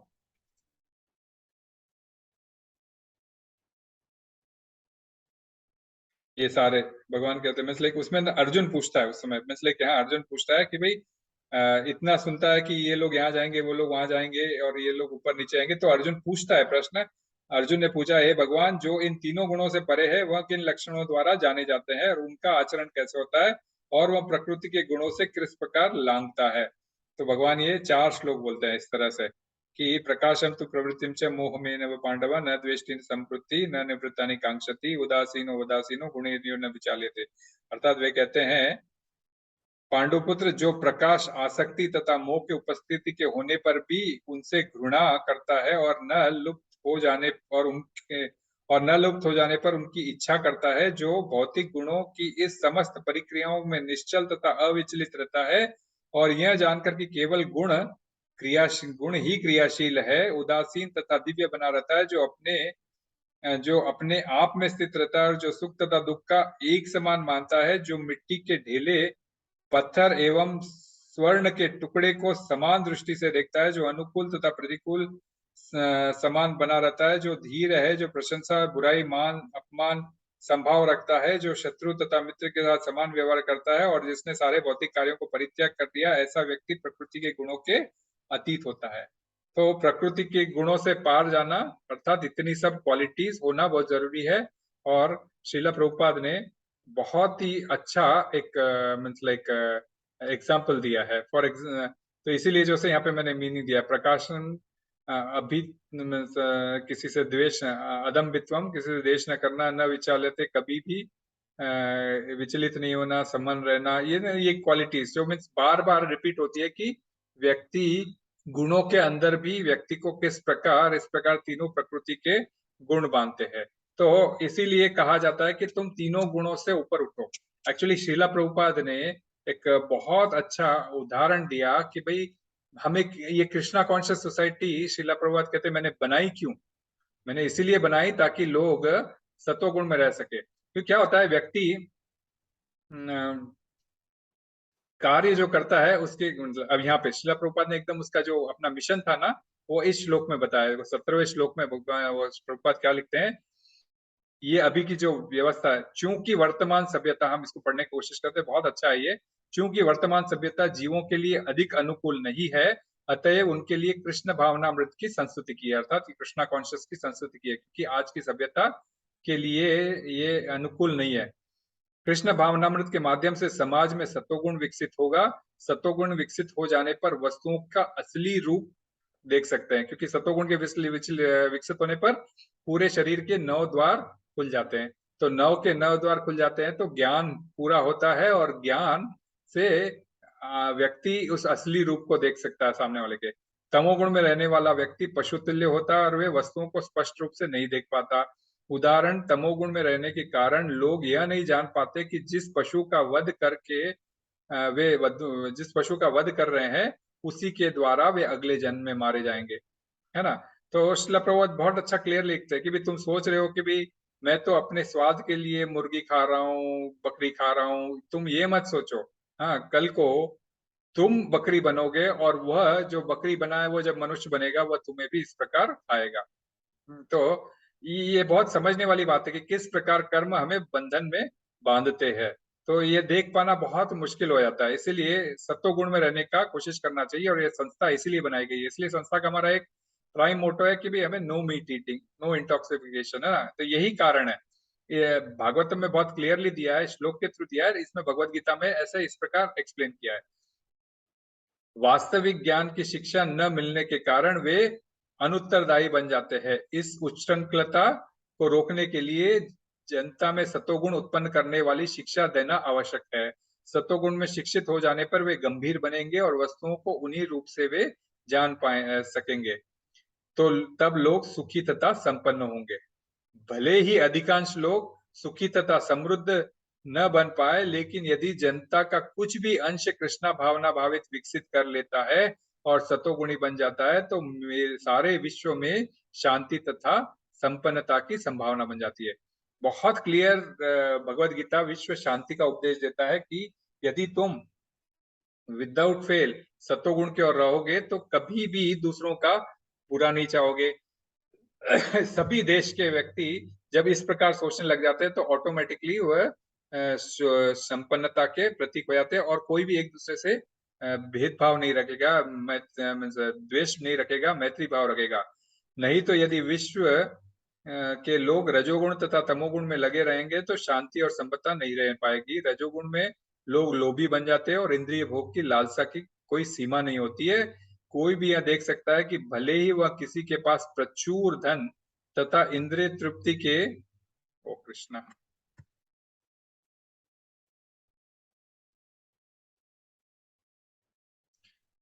इंद्रिय तृप्ति के लिए पर्याप्त साधन हो, लेकिन उसे न तो सुख मिलता है न मन की शांति मिलती है। मन की शांति इतना आसानी नहीं है, ऐसे संभव भी नहीं है क्योंकि वह रजोगुण में स्थित है। यदि कोई रंच मात्र भी सुख चाहता है तो धन उसकी सहायता नहीं कर सकेगा, ये हमने देख लिया। कोरोना के पीरियड में, धन किसी काम का नहीं आया। उसे कृष्ण भावनामृत के अभ्यास द्वारा अपने आप को सतोगुण में स्थित करना होगा। जब कोई रजोगुण में रत रहता है तो वह मानसिक रूप से अप्रसन्न रहता है, अपितु उसकी वृत्ति और उसका व्यवसाय भी उत्पन्न कष्टकारक होता है। उसे अपनी मर्यादा बनाए रखने के लिए अनेकानेक योजनाएं बनानी पड़ती है और वह सब कष्टकारक होती है। दुखालयम अशाश्वतम जो मेन जो नेचर है प्रकृति का, और इस प्रकृति में बन जाने से हमें क्या मिलते हैं? जन्म मृत्यु जरा व्याधि दुख दोषानुदर्शनम, यही चीजें हमें देखने मिलती है। तमोगुण में लोग पागल हो जाते हैं, अपनी परिस्थितियों से ऊब कर वे मद्य सेवन की शरण ग्रहण करते हैं और इस प्रकार अज्ञान के गर्त में अधिकाधिक गिरते रहते हैं। जीवन में उनका भविष्य जीवन अंधकार में हो जाता है। तो श्रील प्रभुपाद ने इस एक श्लोक के अंदर, 17वें श्लोक के अंदर, पूरा इस्कॉन का जो एक ब्लूप्रिंट है कि क्यों इस्कॉन बनाया गया है, ताकि लोग ज्यादा से ज्यादा सतोगुण में रह सके, उसका ये ब्यौरा दिया है।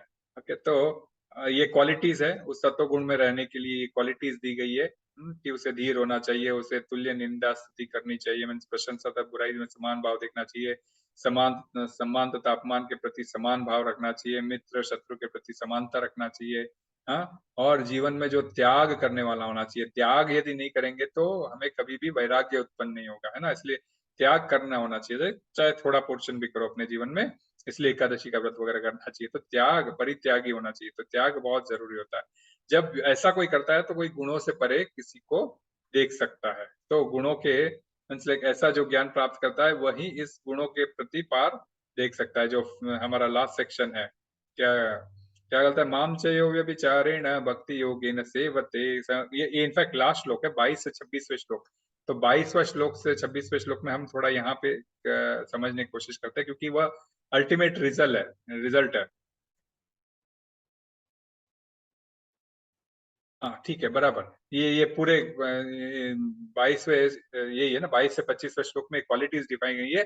वो क्वालिटीज के बाद में क्या होता है, ये जो इंपॉर्टेंट श्लोक है उसके गुणों से परे हो जाता है। जो जो समस्त परिस्थितियों में अविचलित भाव से पूर्ण भक्ति में प्रवृत्त होता है, वह तुरंत ही प्रकृति के गुणों को लांघ जाता है और इस प्रकार ब्रह्म के स्तर तक पहुंच जाता है।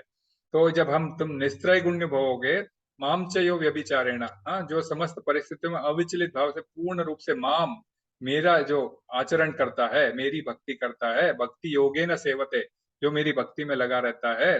कितनी जगह भगवान बोलते हैं मेरे बारे में, मेरी भक्ति करो, मुझे याद करो, मुझे, लेकिन हम बेवकूफ है कि वो समझते नहीं है।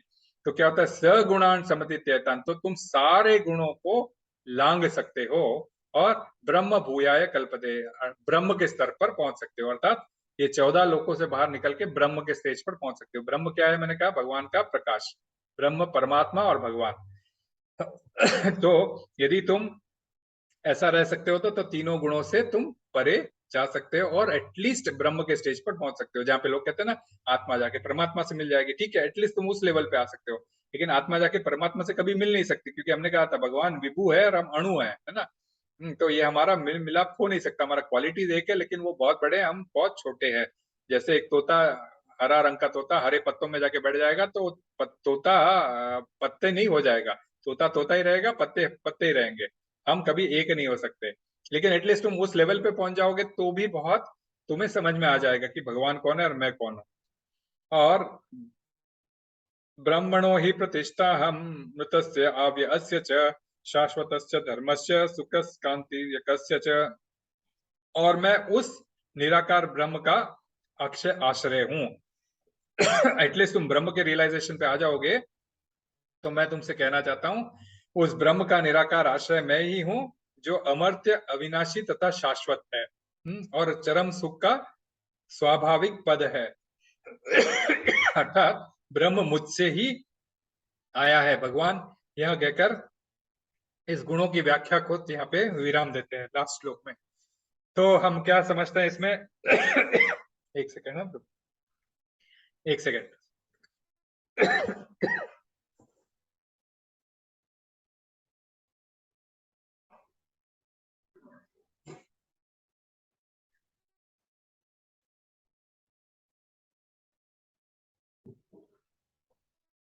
कंटिन्यूअस सुबह से दामोदर करते करते कभी कभी गला सूख जाता है।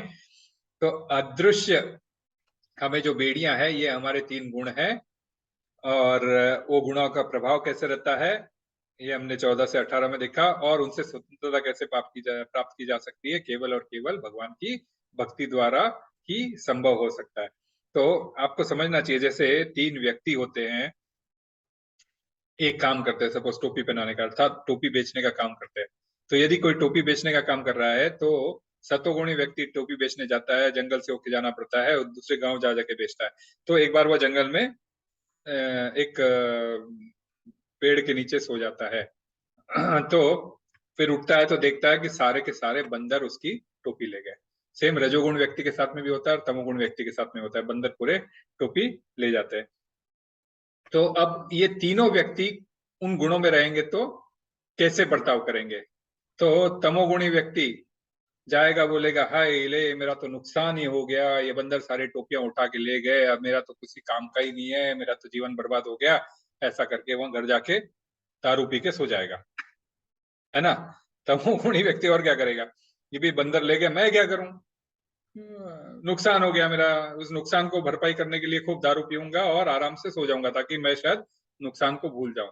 तो तमोगुणी व्यक्ति सिचुएशन, बंदर को रेस्पॉन्ड करने का उसका उसका प्रभाव कैसे रहता है, कि मतलब उसका नेक्स्ट स्टेप कैसे होता है। रजोगुणी व्यक्ति क्या करेगा, रजोगुणी व्यक्ति क्या करेगा, अरे ओफो बंदर ने ये सारी टोपियां ले ली है, उसको बड़ा क्रोध आएगा, झंझलाएगा, ये करेगा, और बंदर को जो है सो पत्थर मारने की कोशिश करेगा। तो बंदर क्या करेंगे, बंदर भी जो है सो वापस तुम्हारा वो पत्थर यदि वो लिए तो वापस तुम्हारे को पत्थर मारेंगे, है ना। तो खुद भी खुद का नुकसान करता है और दूसरों का भी नुकसान करवा देता है। क्यों? क्योंकि उसको वो प्रॉफिट कमाना था और वो मिस हो गया, नुकसान में परिवर्तित हो रहा है। तो वह उस प्रकार का चेष्टा करने की कोशिश करेगा, या फिर अकल का इस्तेमाल नहीं करेगा कि बंदर से कैसे निकलवाना है। उसको तो बस ये है कि कैसे भी मुझे मेरी प्रॉफिट कमानी है, मुझे मेरी टोपियां वापस चाहिए, है ना। तो यही सेम चीज सतोगुणी व्यक्ति यदि कोई रहा तो वो क्या करेगा, अपनी बुद्धि का इस्तेमाल करेगा। क्या बुद्धि क्या कहती है कि बंदर वही चीज करते हैं जो हम उनको करवाना चाहते हैं। जैसे हम कुछ करेंगे तो बंदर उसका एग्जैक्टली रिपीट करना चाहेंगे। तो वो अपना बुद्धि का इस्तेमाल करता है। वो खुद की एक टोपी रहती है जो उसके जेब में पड़े रहती है, तीनों के पास अपनी अपनी टोपी रहती है, लेकिन उसका इस्तेमाल कोई नहीं करता है। सतोगुणी व्यक्ति क्या करेगा, अपने जेब से टोपी निकालेगा और पहले सर पे पहनेगा। तो बंदर भी जिनके पास सारी टोपियां थी वे लोग भी निकाल के अपने सर पे डालते हैं, और वो समझ जाता है। फिर वो क्या करता है, अपनी टोपी निकाल के नीचे जमीन में पटकता है। तो सभी बंदर भी जो है अपनी अपनी टोपियां निकाल के नीचे पटकता है, और वो सतोगुणी व्यक्ति जितनी टोपियां वापस इकट्ठी करने कर सकता है करके वापस अपने घर को लौट आता है। तो सिचुएशन तीनों के साथ में एक ही थी, लेकिन तीनों ने कैसे कैसे रिएक्ट किया, क्यों? क्योंकि उनके ऊपर वैसे गुण हावी थे और उनके शरीर में भी वैसे गुण थे। तो वैसे गुण हमें अधिक से अधिक अपने शरीर में सतोगुण के लिए लाने की प्रवृत्ति करनी चाहिए। तो सत्वगुण कैसे मिलेंगे, हम जब भगवान से कनेक्ट होंगे, भगवान की भक्ति करेंगे या भगवान के कथाओं में रुचि रखेंगे, हर चीज को भगवान के साथ जोड़ेंगे, तभी हम सत्वगुण में रहेंगे। जो भी कार्य करते हैं उसमें कृष्ण को बीच में रखेंगे और अपना कार्य करेंगे। तो एटलीस्ट ये एग्जाम्पल से आपको समझ में आता है कि व्यक्ति किस प्रकार चलता है, बैठता है, उठता है, और वो गुण उनसे कैसे कैसे कार्य कराते हैं। तो इसीलिए तमोगुण और रजोगुण से हमने उठकर ऊपर सत्वगुण में एटलीस्ट रहने की कोशिश करनी चाहिए, क्योंकि सत्वगुण में यदि आप रहते हो तो एक ही बेड़ी आपके हाथ में, और एक बेड़ी से आप निस्त्रय गुण हो, सत्वगुण से ऊपर शुद्ध सत्व में उठने में आपको समय नहीं लगेगा। इसीलिए सत्वगुण में रह के आप अपना चैंटिंग कंप्लीट करो, ये कंप्लीट करो, इसीलिए कहा जाता है। तो इसके साथ मैं अपना यहाँ पे वाणी को विराम देता हूँ। और यहाँ पे ये 3 श्लोक दिए गए हैं जो इम्पोर्टेंट श्लोक है इस चैप्टर के, कि सर्व योनिषु कौन्तेय, कि भाई मैं सबका बीज पिता हूँ, तुम्हें किसी की बात की चिंता करने की नहीं है कि मुर्गी पहले आई अंडा। तो ये सेम चीज पहले भी अध्याय में कहे भगवान, लेकिन यहाँ पे वापस रिपीट करते हैं। और माम से यो विचारे ना भक्ति योगे न सेवते, तुम इस रस्सियों से तुम बंधन से मुक्त होगे सिर्फ और सिर्फ जब मेरे भक्ति के इसमें लगोगे, आप तीनों गुणों से ऊपर उठ जाओगे। और ब्रह्मणो ही प्रतिष्ठा हम, आप जो है सो ब्रह्म को जान पाओगे, ब्रह्म भूया कल्प करोगे, और ब्रह्म में जब जान पाओगे तो आप देख पाओगे कि वह ब्रह्म तो कुछ नहीं, केवल और केवल मेरा शरीर की यह कांति है। अर्थात मैं सर्वोच्च ये हूँ, मतलब एक सर्वोच्च पर्सन मैं ही हूँ, मेरे अंक के द्वारा ये कांति है, ये जो सब आप देख रहे हो ये सब मेरे अंक की कांति है। इस प्रकार कह के जो है सो इस महत्वपूर्ण चैप्टर का हम यहाँ पे अंत करते हैं। ये ज्ञान योग है। ज्ञान योग में हम जितना ज्ञान यूज करके भगवान के कार्य में उसको लगा सकते हैं, यही इम्पोर्टेंट चीज यहाँ पर भगवान इस ज्ञान योग के थ्रू हमें प्रस्तुत कर रहे हैं। तो अब हम लोग यहाँ पे एंड आते हैं, और अब एज यूजुअल जैसे दामोदर महीना चल रहा है तो कभी भी हमें दामोदर महीना मिस नहीं करना चाहिए। जब भी समय मिले दामोदर की आप कथा सब जानते हो, ये कथा दिवाली वाले, ये कथा लीला, ये लीला दामोदर लीला, दाम बंधन लीला दिवाली वाले दिन हुई थी। और दिवाली वाले दिन ये लीला भगवान ने क्यों की, इसके दो कारण मुख्य है। ऐसे तो लाल गोविंद प्रभु का क्लास सुनोगे तो जैसे मेन उन्होंने 10 कारण बताए, परंतु मेन कारण क्या है, एक तो अपने भक्त के लिए, उन्होंने भक्त ने जो बात कह दी है उसको रखने के लिए। जैसे नारद मुनि ने श्राप दिया था नलकुबेर मणिग्रीव को, उनको मुक्त करने के लिए भगवान आके मुक्त करेंगे कह दिया, भगवान को पूछा नहीं था, फिर भी भक्त ने कह दी है बात तो भगवान ने वह कार्य किया। और दूसरा किस लिए भगवान ने किया था, प्रेम का बंधन स्थापित करने के लिए, क्योंकि मैं सिर्फ और सिर्फ यदि मैं बनता हूं अपने जीवन में तो सिर्फ और सिर्फ केवल और केवल प्रेम द्वारा ही बांधा जा सकता हूं, अन्यथा मुझे सिर्फ प्रेम की भाषा समझ में आती है और कोई भाषा नहीं समझ में आती। ये समझाने के लिए भगवान ने ये लीला की थी। इसके अलावा भी माता यशोदा मेरे को भगवान न समझ ले, क्योंकि इसके पहले उन्होंने माटी खाने की लीला की थी, और माटी जब मुंह खोला तो फिर माटी के साथ साथ ब्रह्मांड पूरा दिखा, और उस ब्रह्मांड के अंदर माता यशोदा को ऐसा होने लग जाए कि मेरा लल्ला तो भगवान है, तो फिर ये वात्सल्य लीला है, भगवान कैसे एंजॉय करेंगे, उसके लिए भी भगवान ने ये दाम बंधन लीला की, ताकि माँ को लगे कि मैं तो छोटा उनका नन्हा सा बच्चा हूँ और मैं उनसे डर सकता हूँ ना।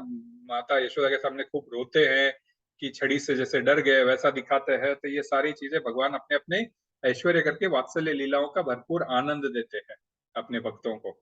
तो ऐसे कारण है जिसके वजह से उन्होंने लीला की थी, और लीला करके माता यशोदा का यश बढ़ाया, खुद भी मक्खन खाए, बंदरों को खिलाया। या बंदर कौन थे, बंदर थे रामायण काल के वानर, जिन्होंने अपना समय पूरा राम जी को दिया था उस रावण पे युद्ध में, रावण के साथ युद्ध में जीत पर विजय पाने के लिए, लंका तक जाने के लिए समुद्र में सेतु बनवाने में उन्होंने मदद की, प्लस युद्ध में भी मदद की।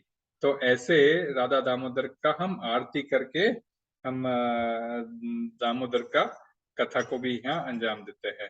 तो आप सभी लोग जिसमें से जो खोल सकते हैं अपना वीडियो तो खोल लीजिए एक बार, ताकि ये दामोदर का कथा हो जाता है। और ये लाइक दामोदर आरती के समय जिनका भी हो सकता है तो कोशिश कीजिए कि दामोदर आरती में कोई खोल के ये कर सके, क्योंकि मैं भी एक मिनट तो दामोदर भगवान को फोकस कर देता हूँ आप लोगों को। हरे कृष्णा, एक सेकंड दीजिए मुझे।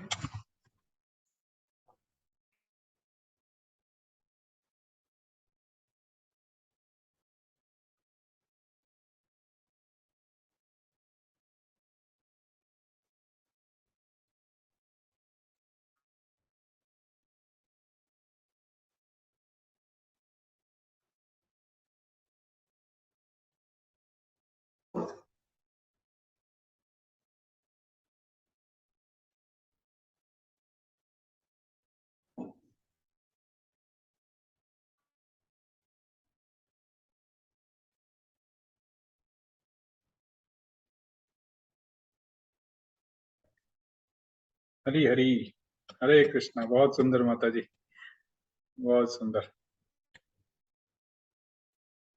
हम लोग आरती करते हैं, बहुत ही सुंदर। जय राधा दामोदर, राधा दामोदर राधे, नमामीश्वरं सच्चिदानन्दरूपं, लसत्कुण्डलं गोकुले व्रजमानं, यशोदाभियोलोकलादधमानं, परामृष्टमत्यन्ततो द्रुतगोप्या, रुदन्तं मुहुर्नेत्रं युग्मं रुजन्तम्, कराम्बोजयुगमेन शातङ्गनेत्रम् मुहुश्वासकम्पत्रिरेखाङ्गकण्ठ स्थितग्रैव दामोदरं भक्तिबतम् इति दृक्स्वलीलाभिरानन्दकुण्डे स्वघोषं निमज्जतं काम्पयन्तम् त्वदीयेषितगेषु भक्तर्जितत्वं पुनः प्रेमतस्तं शतावृत्तिवन्दे वरं देवमोक्षं न मोक्षवदिं वा न चान्यं रणेऽहं वरिषदपीह इदं ते वपुरनाथ गोपालपालं सदा मे मनस्य अविराष्टके मन्ये इदं ते मुकाम्बोजम् अत्यन्तनीलैर्वृतकुन्तलैः स्निग्धरक्तैश्च गोप्या मुहुशुम्बितं बिम्बरक्ताम्बरं मे मनस्य विरास्तालं लक्षलाभे नमो देव दामोदरनन्त विष्णु प्रसीद प्रभो दुःखजलाभिमग्नम् कृपादृष्टिभ्रष्ट्यातिदीनमवतानुग्रहाणि क्षमामद्य ये दक्षिद्रुभ्य कुबेरात्मजो बद्धमुत्यैव यद्वत् त्वया मोचितो भक्तिभजो कुतो च तथा प्रेम भक्तिं स्वखं मे प्रयच्छ न मोक्षे ग्रहो मे स्थितमोदरेह नमस्ते तु दाम्ने स्फुरदीप्तिदाम्ने त्वदीयोदरायात विश्वस्य दाम्ने नमो राधिकायै त्वदीयप्रियायै नमो नन्तलीलाय देवाय तुभ्यम् नमो राधिकायै त्वदीयप्रियायै नमो नन्तलीलाय देवाय तुभ्यम् नमो राधिकायै त्वदीयप्रियायै नमो नन्तलीलाय देवाय तुभ्यम् हरे कृष्णा कृष्णा कृष्णा हरे हरे हरे रामा राम राम हरे हरे जय राधा दामोदर राधे जय गौरनिताय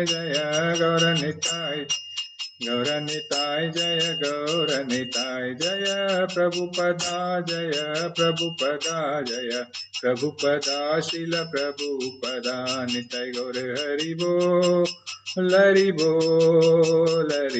निताय गौर हरि बोल धर्म नाम संकीर्तन के बोलो श्री राधा दामोदर भगवान की जय। हरे कृष्णा। किसी का कोई प्रश्न और दामोदर का महत्व भी सुनना है तो मैं बता सकता हूँ, लेकिन किसी का कोई प्रश्न है पहले 14वें अध्याय पे, क्योंकि अगला अध्याय बहुत इंपॉर्टेंट है। 15वां अध्याय भगवान का पुरुषोत्तम योग। ऐसे हर अध्याय इंपॉर्टेंट है, बट कहने का तात्पर्य है कि अब भगवान ऑलरेडी अपने आप को रिवील कर चुके हैं कि भाई मेरा यह प्रकाश है, हाँ? और सिर्फ मुझे भक्ति से पाया जा सकता है। तो अगला अध्याय इसी बेस के ऊपर भक्ति करके तुम्हें क्या प्राप्त होगा। और वहां मतलब अब हमें ये पता चल गया हमें दिल्ली जाना है, कुछ कार्य करना है, दिल्ली जाना है, तो दिल्ली कैसे जाया जा सकता है अगले अध्याय में वो भी क्लियर हो जाएगा पुरुषोत्तम योग में। तो आज के अध्याय में कोई किसी को कोई प्रश्न या कोई सवाल हो तो आप पूछ सकते हैं। प्रभु हरे बोल। ऑल क्लियर है प्रभु। All clear. अच्छा, तो इसमें तो फिर कार्तिक का महत्व आप लोगों को पता है या नहीं पता है? तो मैं आपको एक 5 मिनट में कार्तिक का महत्व समझा दे सकता हूँ। बता दीजिए प्रभु जी। या तो ये जो दामोदर महीना कहलाता है, दामोदर का अर्थ होता है दाम प्लस उदर। तो भगवान के दाम मतलब संस्कृत में रस्सी और उदर का मतलब पेट। तो भगवान के पेट पे माता यशोदा ने रस्सी बांध दी थी। भगवान को बांधना आसान नहीं है, मैंने पहले ही कहा था। तो बंध गए थे वो। तो ऐसे भगवान जो किसी से बंध नहीं सकते, जो योगी बांधना चाहते हैं, बड़े बड़े देवी देवता उनको पाना चाहते हैं, वे नहीं उनको बांध पाते हैं, और माता यशोदा ने एक रस्सी से उनको बांध दिया। इसलिए ये जो भी कार्य करते हैं भगवान, उससे उनका नाम बढ़ जाता है। तो इसलिए उनका नाम दामोदर पड़ा। और वो क्यों बनते हैं? सिर्फ और सिर्फ प्रेम के खातिर, माता यशोदा के वात्सल्य प्रेम और राधा रानी के माधुर्य प्रेम के कारण वे जो है सो बंध जाते हैं। तो इसलिए इस महीने का नाम दामोदर पड़ा। हालांकि इस महीने में कितने फेस्टिवल्स आते हैं, दिवाली आती है, धनतेरस आती है, रूप चौदस आती है, लाभ पांचम आता है, गोपाष्टमी आती है, अभी कार्तिक पूर्णिमा आएगी, तुलसी विवाह आएगा, कितने फेस्टिवल आते हैं। उसके बावजूद इस महीने को इस महीने को दामोदर कहा जाता है। और दामोदर को इतना इंपॉर्टेंस क्यों दिया जाता है? क्योंकि इसका जो रिजल्ट है, जो 2 उंगली छोटी पड़ती है, क्या होता है जब रस्सी बांधती है माता यशोदा, तो रस्सी से एक लीला होती है, 2 उंगल छोटी पड़ती है। तो 2 उंगल किसको दर्शाती है? पहली उंगल है अपना प्रयास। हम प्रयास करेंगे कृष्ण को जानने के लिए, हम प्रयास करेंगे कृष्ण को पाने के लिए, हम प्रयास करेंगे कृष्ण की भक्ति करने के लिए, तो पहला कदम हमें उठाना पड़ेगा। जब हम प्रयास करते हैं तो कृष्ण हम पे कृपा देते हैं कि ओके, तुम मेरी भक्ति करना चाहते हो, ठीक है, तो तुम्हारे भक्ति के मार्ग पे जो कुछ भी तकलीफें आती है, मैं धीरे धीरे दूर करने की कोशिश करूंगा। तुमको ये कोई मीन्स लाइक आपको बिल्कुल प्रॉब्लम से मैं निकाल दूंगा। हाँ, प्रॉब्लम से निकाल देंगे। कौन से प्रॉब्लम से? जन्म मृत्यु जरा व्याधि के प्रॉब्लम से निकाल देंगे। परंतु भौतिक तुम्हारे कोई कष्ट के प्रॉब्लम्स है, उनको मैं कम कर सकता हूँ, परंतु तुम्हें अपने दुख तो थोड़े बहुत भोगने पड़ेंगे, क्योंकि कर्म के बंधन आप लेके आए हो। कर्म के बंधन को मैं कम कर सकता हूँ। आप अपने कर्म सुधार लो, तो जहां पे हाथ कटना है वहां पे मैं तुम्हारी उंगली काटूंगा, है ना? तो पर तकलीफ तो रहेगी, परंतु जैसे मैं आपको मीन्स लाइक सेफ लैंडिंग आपको मैं दे सकता हूं, परंतु मैं लैंडिंग तो करनी है। हार्ड लैंडिंग यदि होती है तो उससे मैं आपको सेफ लैंडिंग करा सकता हूं, पर लैंडिंग तो होगी। तो ये भक्ति स्टार्ट करने का सबसे बेस्ट महीना है, क्योंकि एक बार हम हरि का नाम लेते हैं, एक बार भगवान के बारे में सुनते हैं, कृष्ण कहते हैं, तो अन्य महीनों में एक बार ही हमें क्रेडिट मिलता है, परंतु इस महीने में एक बार यदि हम भगवान का नाम लेते हैं तो हमें 1000 गुना हमारे अकाउंट में क्रेडिट मिलता है। तो बाकी महीनों में आप भगवान का नाम लेते हो, हरे कृष्णा बोलते हो, तो आपको 1 गुना ही आपके खाते में जमा होता है। परंतु इस महीने में अभी डिस्काउंट है, दिवाली का सीजन में डिस्काउंट कैसे रहता है कपड़ों पे, 1 पे 3 पैंट फ्री। वैसे एक बार हरि नाम लो तो 999 बार हरि नाम आपको फ्री मिलता है आपके खाते में, जैसे आपने 1000 बार नाम लिया है। तो ये स्कंद पुराण कहता है, मुझे कहने की जरूरत नहीं।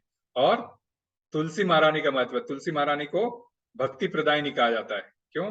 क्योंकि ये भक्ति का डिपार्टमेंट राधा रानी ने तुलसी महारानी को दिया है। इस महीने का नाम कार्तिक भी है, क्योंकि वैष्णव कैलेंडर के हिसाब से दामोदर है, परंतु हमारे चैत्र वैशाख जो चंद्रमा का कैलेंडर है उसके हिसाब से ये महीना कार्तिक महीना कहलाता है। और कार्तिक नाम आता है कृतिका से, जो राधा रानी का एक नाम है। तो कृष्ण के लिए इसीलिए ये सबसे ज्यादा फेवरेट महीना, क्योंकि इसकी अधिष्ठात्री देवी राधा रानी है। तो वैसे इसलिए कृष्ण बहुत फेवर करते हैं और इसमें बहुत सारे ऑफर्स रखे उन्होंने। तो राधा रानी ने भक्ति का डिपार्टमेंट तुलसी महारानी को दिया, इसलिए तुलसी महारानी का पूजा अर्चना करना चाहिए, तुलसी महारानी की प्रदक्षिणा करना चाहिए। तो तुलसी महारानी की प्रदक्षिणा करने से हमें जैसे कोई गोदान का पुण्य जो मिलना है वह मिलता है। और इस महीने में घी का दीपक कृष्ण को दिखाना चाहिए। घी का दीपक दिखाने से क्या होता है? पलक झपकने की जितनी देरी है, उतनी देरी के अंदर हमारे कई कल्पों से हमारे जो पाप होते आ रहे हैं, वो ये पलक झपकने की देरी में क्षीण हो जाते हैं, नष्ट हो जाते हैं। पाप हमसे कई होते हैं, हम चलते हैं रास्ते में, हमारे नीचे चींटी आ जाती है, हम खाना बनाते हैं, अग्नि के अंदर कई कीटाणु जल जाते हैं। तो कल्प कोई छोटी चीज नहीं है। कल्प का हम लोगों ने 7वें अध्याय में डिस्क्रिप्शन आया था कि युग में क्या कैसे कलयुग कितने 4,32,000 वर्षों का, द्वापर 8,64,000 वर्षों का, त्रेता 12,96,000 वर्षों का, और सतयुग 17,28,000 वर्षों का, कुल मिलाकर 44 लाख वर्ष। इसको जब 1000 गुना मल्टीप्लाई होता है, जब ये ऐसी साइकिल 44 लाख की 1000 बार चलता है, तब एक कल्प होता है।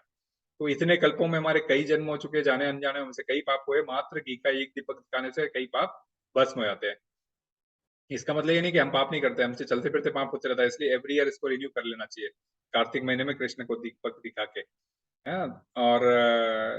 और जितना पुण्य इकट्ठा करना चाहिए, ताकि कृष्ण की भक्ति हमें एक लेवल तक आने के बाद हम कृष्ण को आराम से समझ पाएंगे, बुद्धि हमारे कृष्ण देगा, हम कृष्ण को पूरी तरह से समर्पित हो पाएंगे।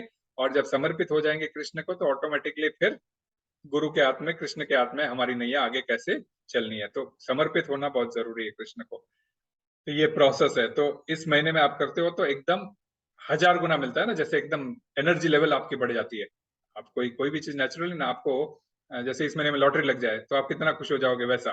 तो ये लेवल उस लेवल तक ले आता है।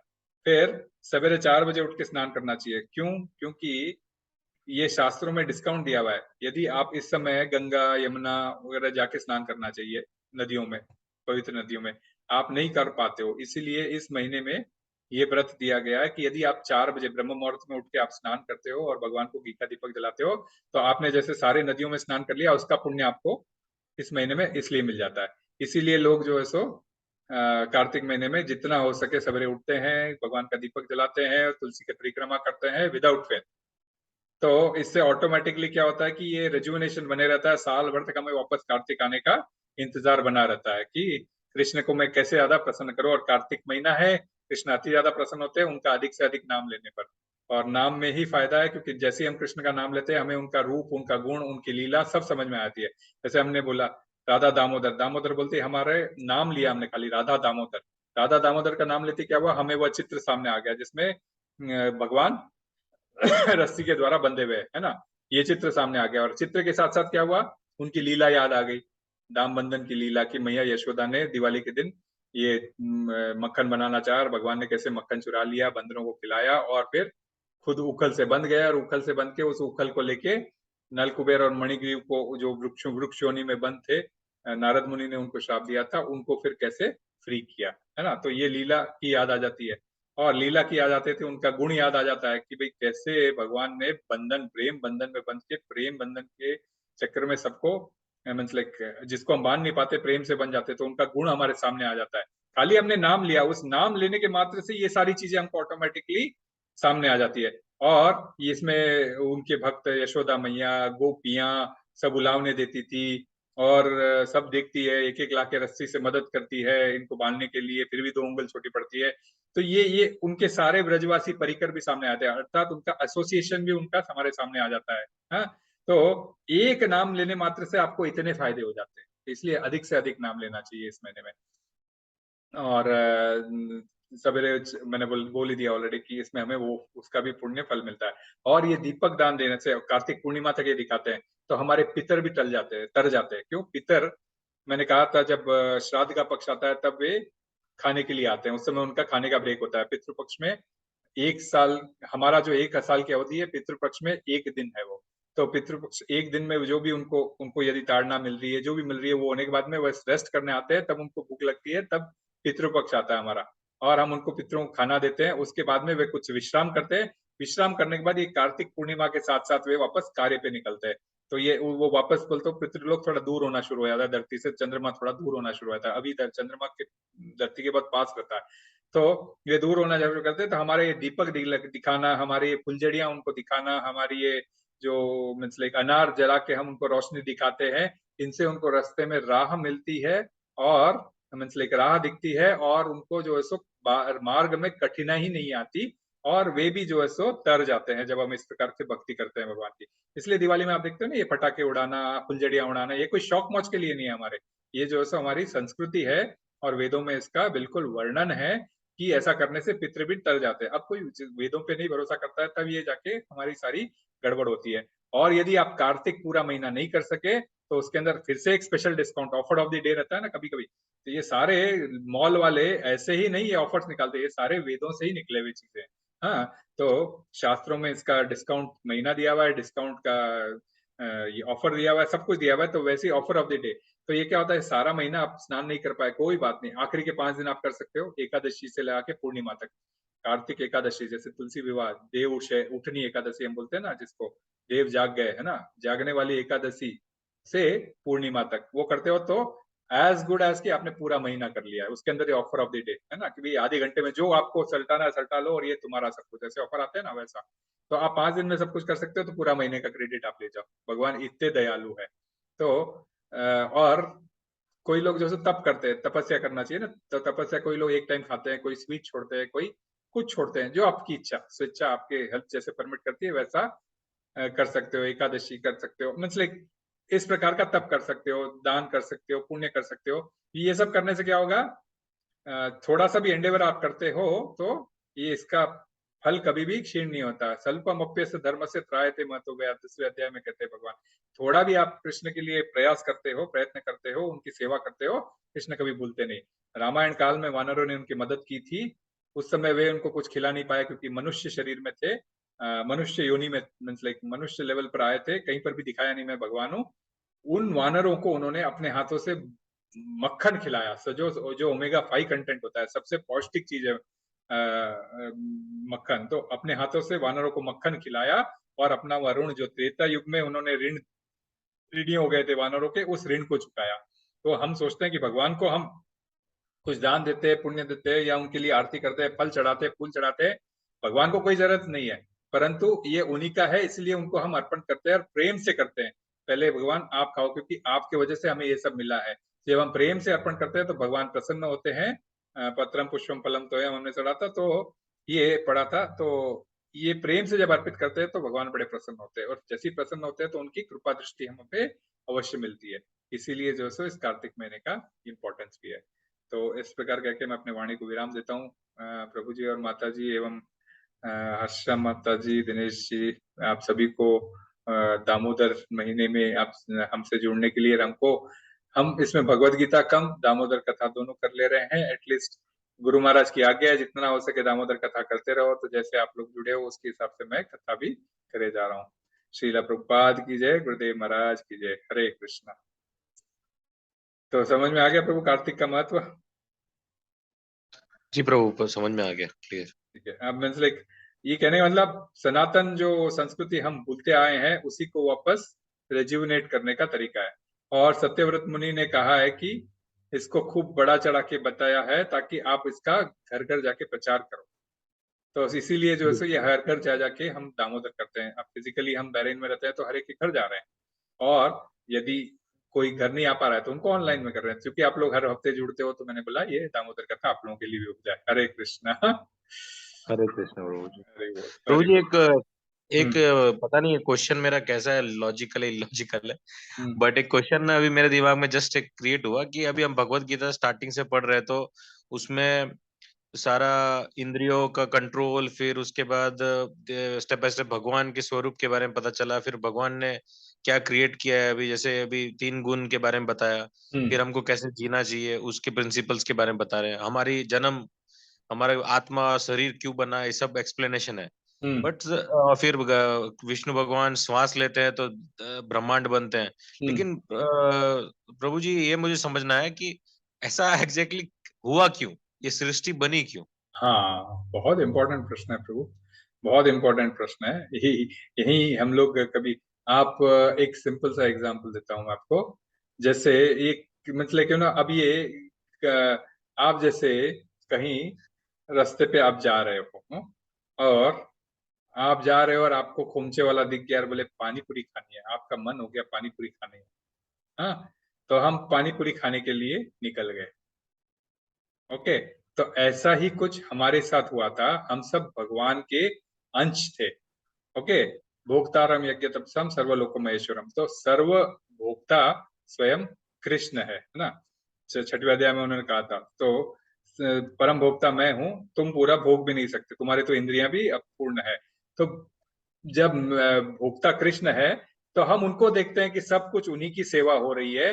तो ऐसा हमारे मन में आ गया कि भी ऐसा शायद मैं भी एंजॉय कर सकता हूँ, ऐसा भोग मैं भी कर सकता हूँ। सिर्फ मन में आपके आया, फिजिकली तो बहुत दूर की बात है, मन ही में आपके आया। इसलिए बोलते हैं ना कॉन्शियसनेस, मन ही इंपॉर्टेंट। मतलब चित्त आपका, मन बुद्धि चित्त अहंकार, ये जो है ना, ये चीजें बहुत इंपॉर्टेंट। मन में आया तो कृष्ण ने कहा अच्छा तो तुम भोगना चाहते हो, तो तुम्हारे लिए एक अलग प्लेस है। आप यहाँ रह के तो भोग नहीं सकते, क्योंकि भोक्ताराम यज्ञ तपसाम सर्वलोक महेश्वरम मैं हूँ। हाँ, तो आप जैसे किसी नौकर को लगा कि भाई मैं मालिक की प्लेट में सोने की थाली में खाऊं, तो मालिक उसको खाने देगा? नहीं ना। वो बोलेगा भाई नहीं। ठीक है, मैं तेरे को एक पीतल की प्लेट ला के देता हूँ, तू बैठ के खा ले अपनी जगह। तेरे को प्लास्टिक की प्लेट में नहीं खाना, मैं तेरे को पीतल की प्लेट ला देता हूँ, तो उसमें खा ले, है ना। तो वैसे ही भगवान ने ये सृष्टि रची ताकि हम अपनी इच्छाओं की पूर्ति कर सके। हमारी इच्छा हुई थी तो भगवान बोले तेरे लिए एक अलग लोक बनाता हूँ। उस लोक में जैसी बनाया, तो जैसे कोई मशीन बनती है तो उसके साथ उसका यूजर मैनुअल बनता है। तो यूजर मैनुअल के रूप में वेद, हाँ, क्या वेद, उपनिषद, उपनिषद, हाँ, उपवेद, और ये पुराण इतिहास, ये सब संकलन, मीन्स पुराण इतिहास तो बाद में आया समझो, लेकिन ये वेद उपवेद उपनिषद और उपनिषद को बना बनू के आपको दे दिया साथ में। हाँ, और कहा कि ये मैनुअल है, आप इस प्रकार जीवन जियोगे तो एक दिन ऐसा आएगा जब तुम वापस मेरे पास लौट आ जाओगे। तुम जो भी कर्म करोगे उसका रिएक्शन तुम्हारे मिलते रहेगा, और उस रिएक्शन में डिपेंड करेगा कि आपका अगला जन्म क्या होगा।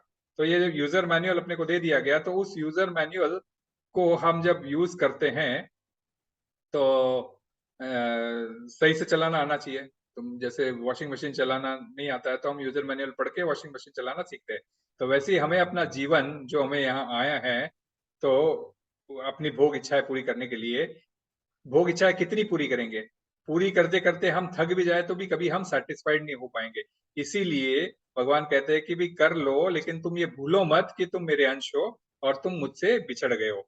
तो वापस तुम्हें आना है तो मैं कौन हूं ये जान लो, और तुम कौन हो ये जान लो। तुम्हारा हमारा संबंध परमानेंट है। तो तुम ये प्रोसेस है, ये मैनुअल में ये तरीका दिया गया है, इस मैनुअल के थ्रू आप मुझ तक वापस आ सकते हो।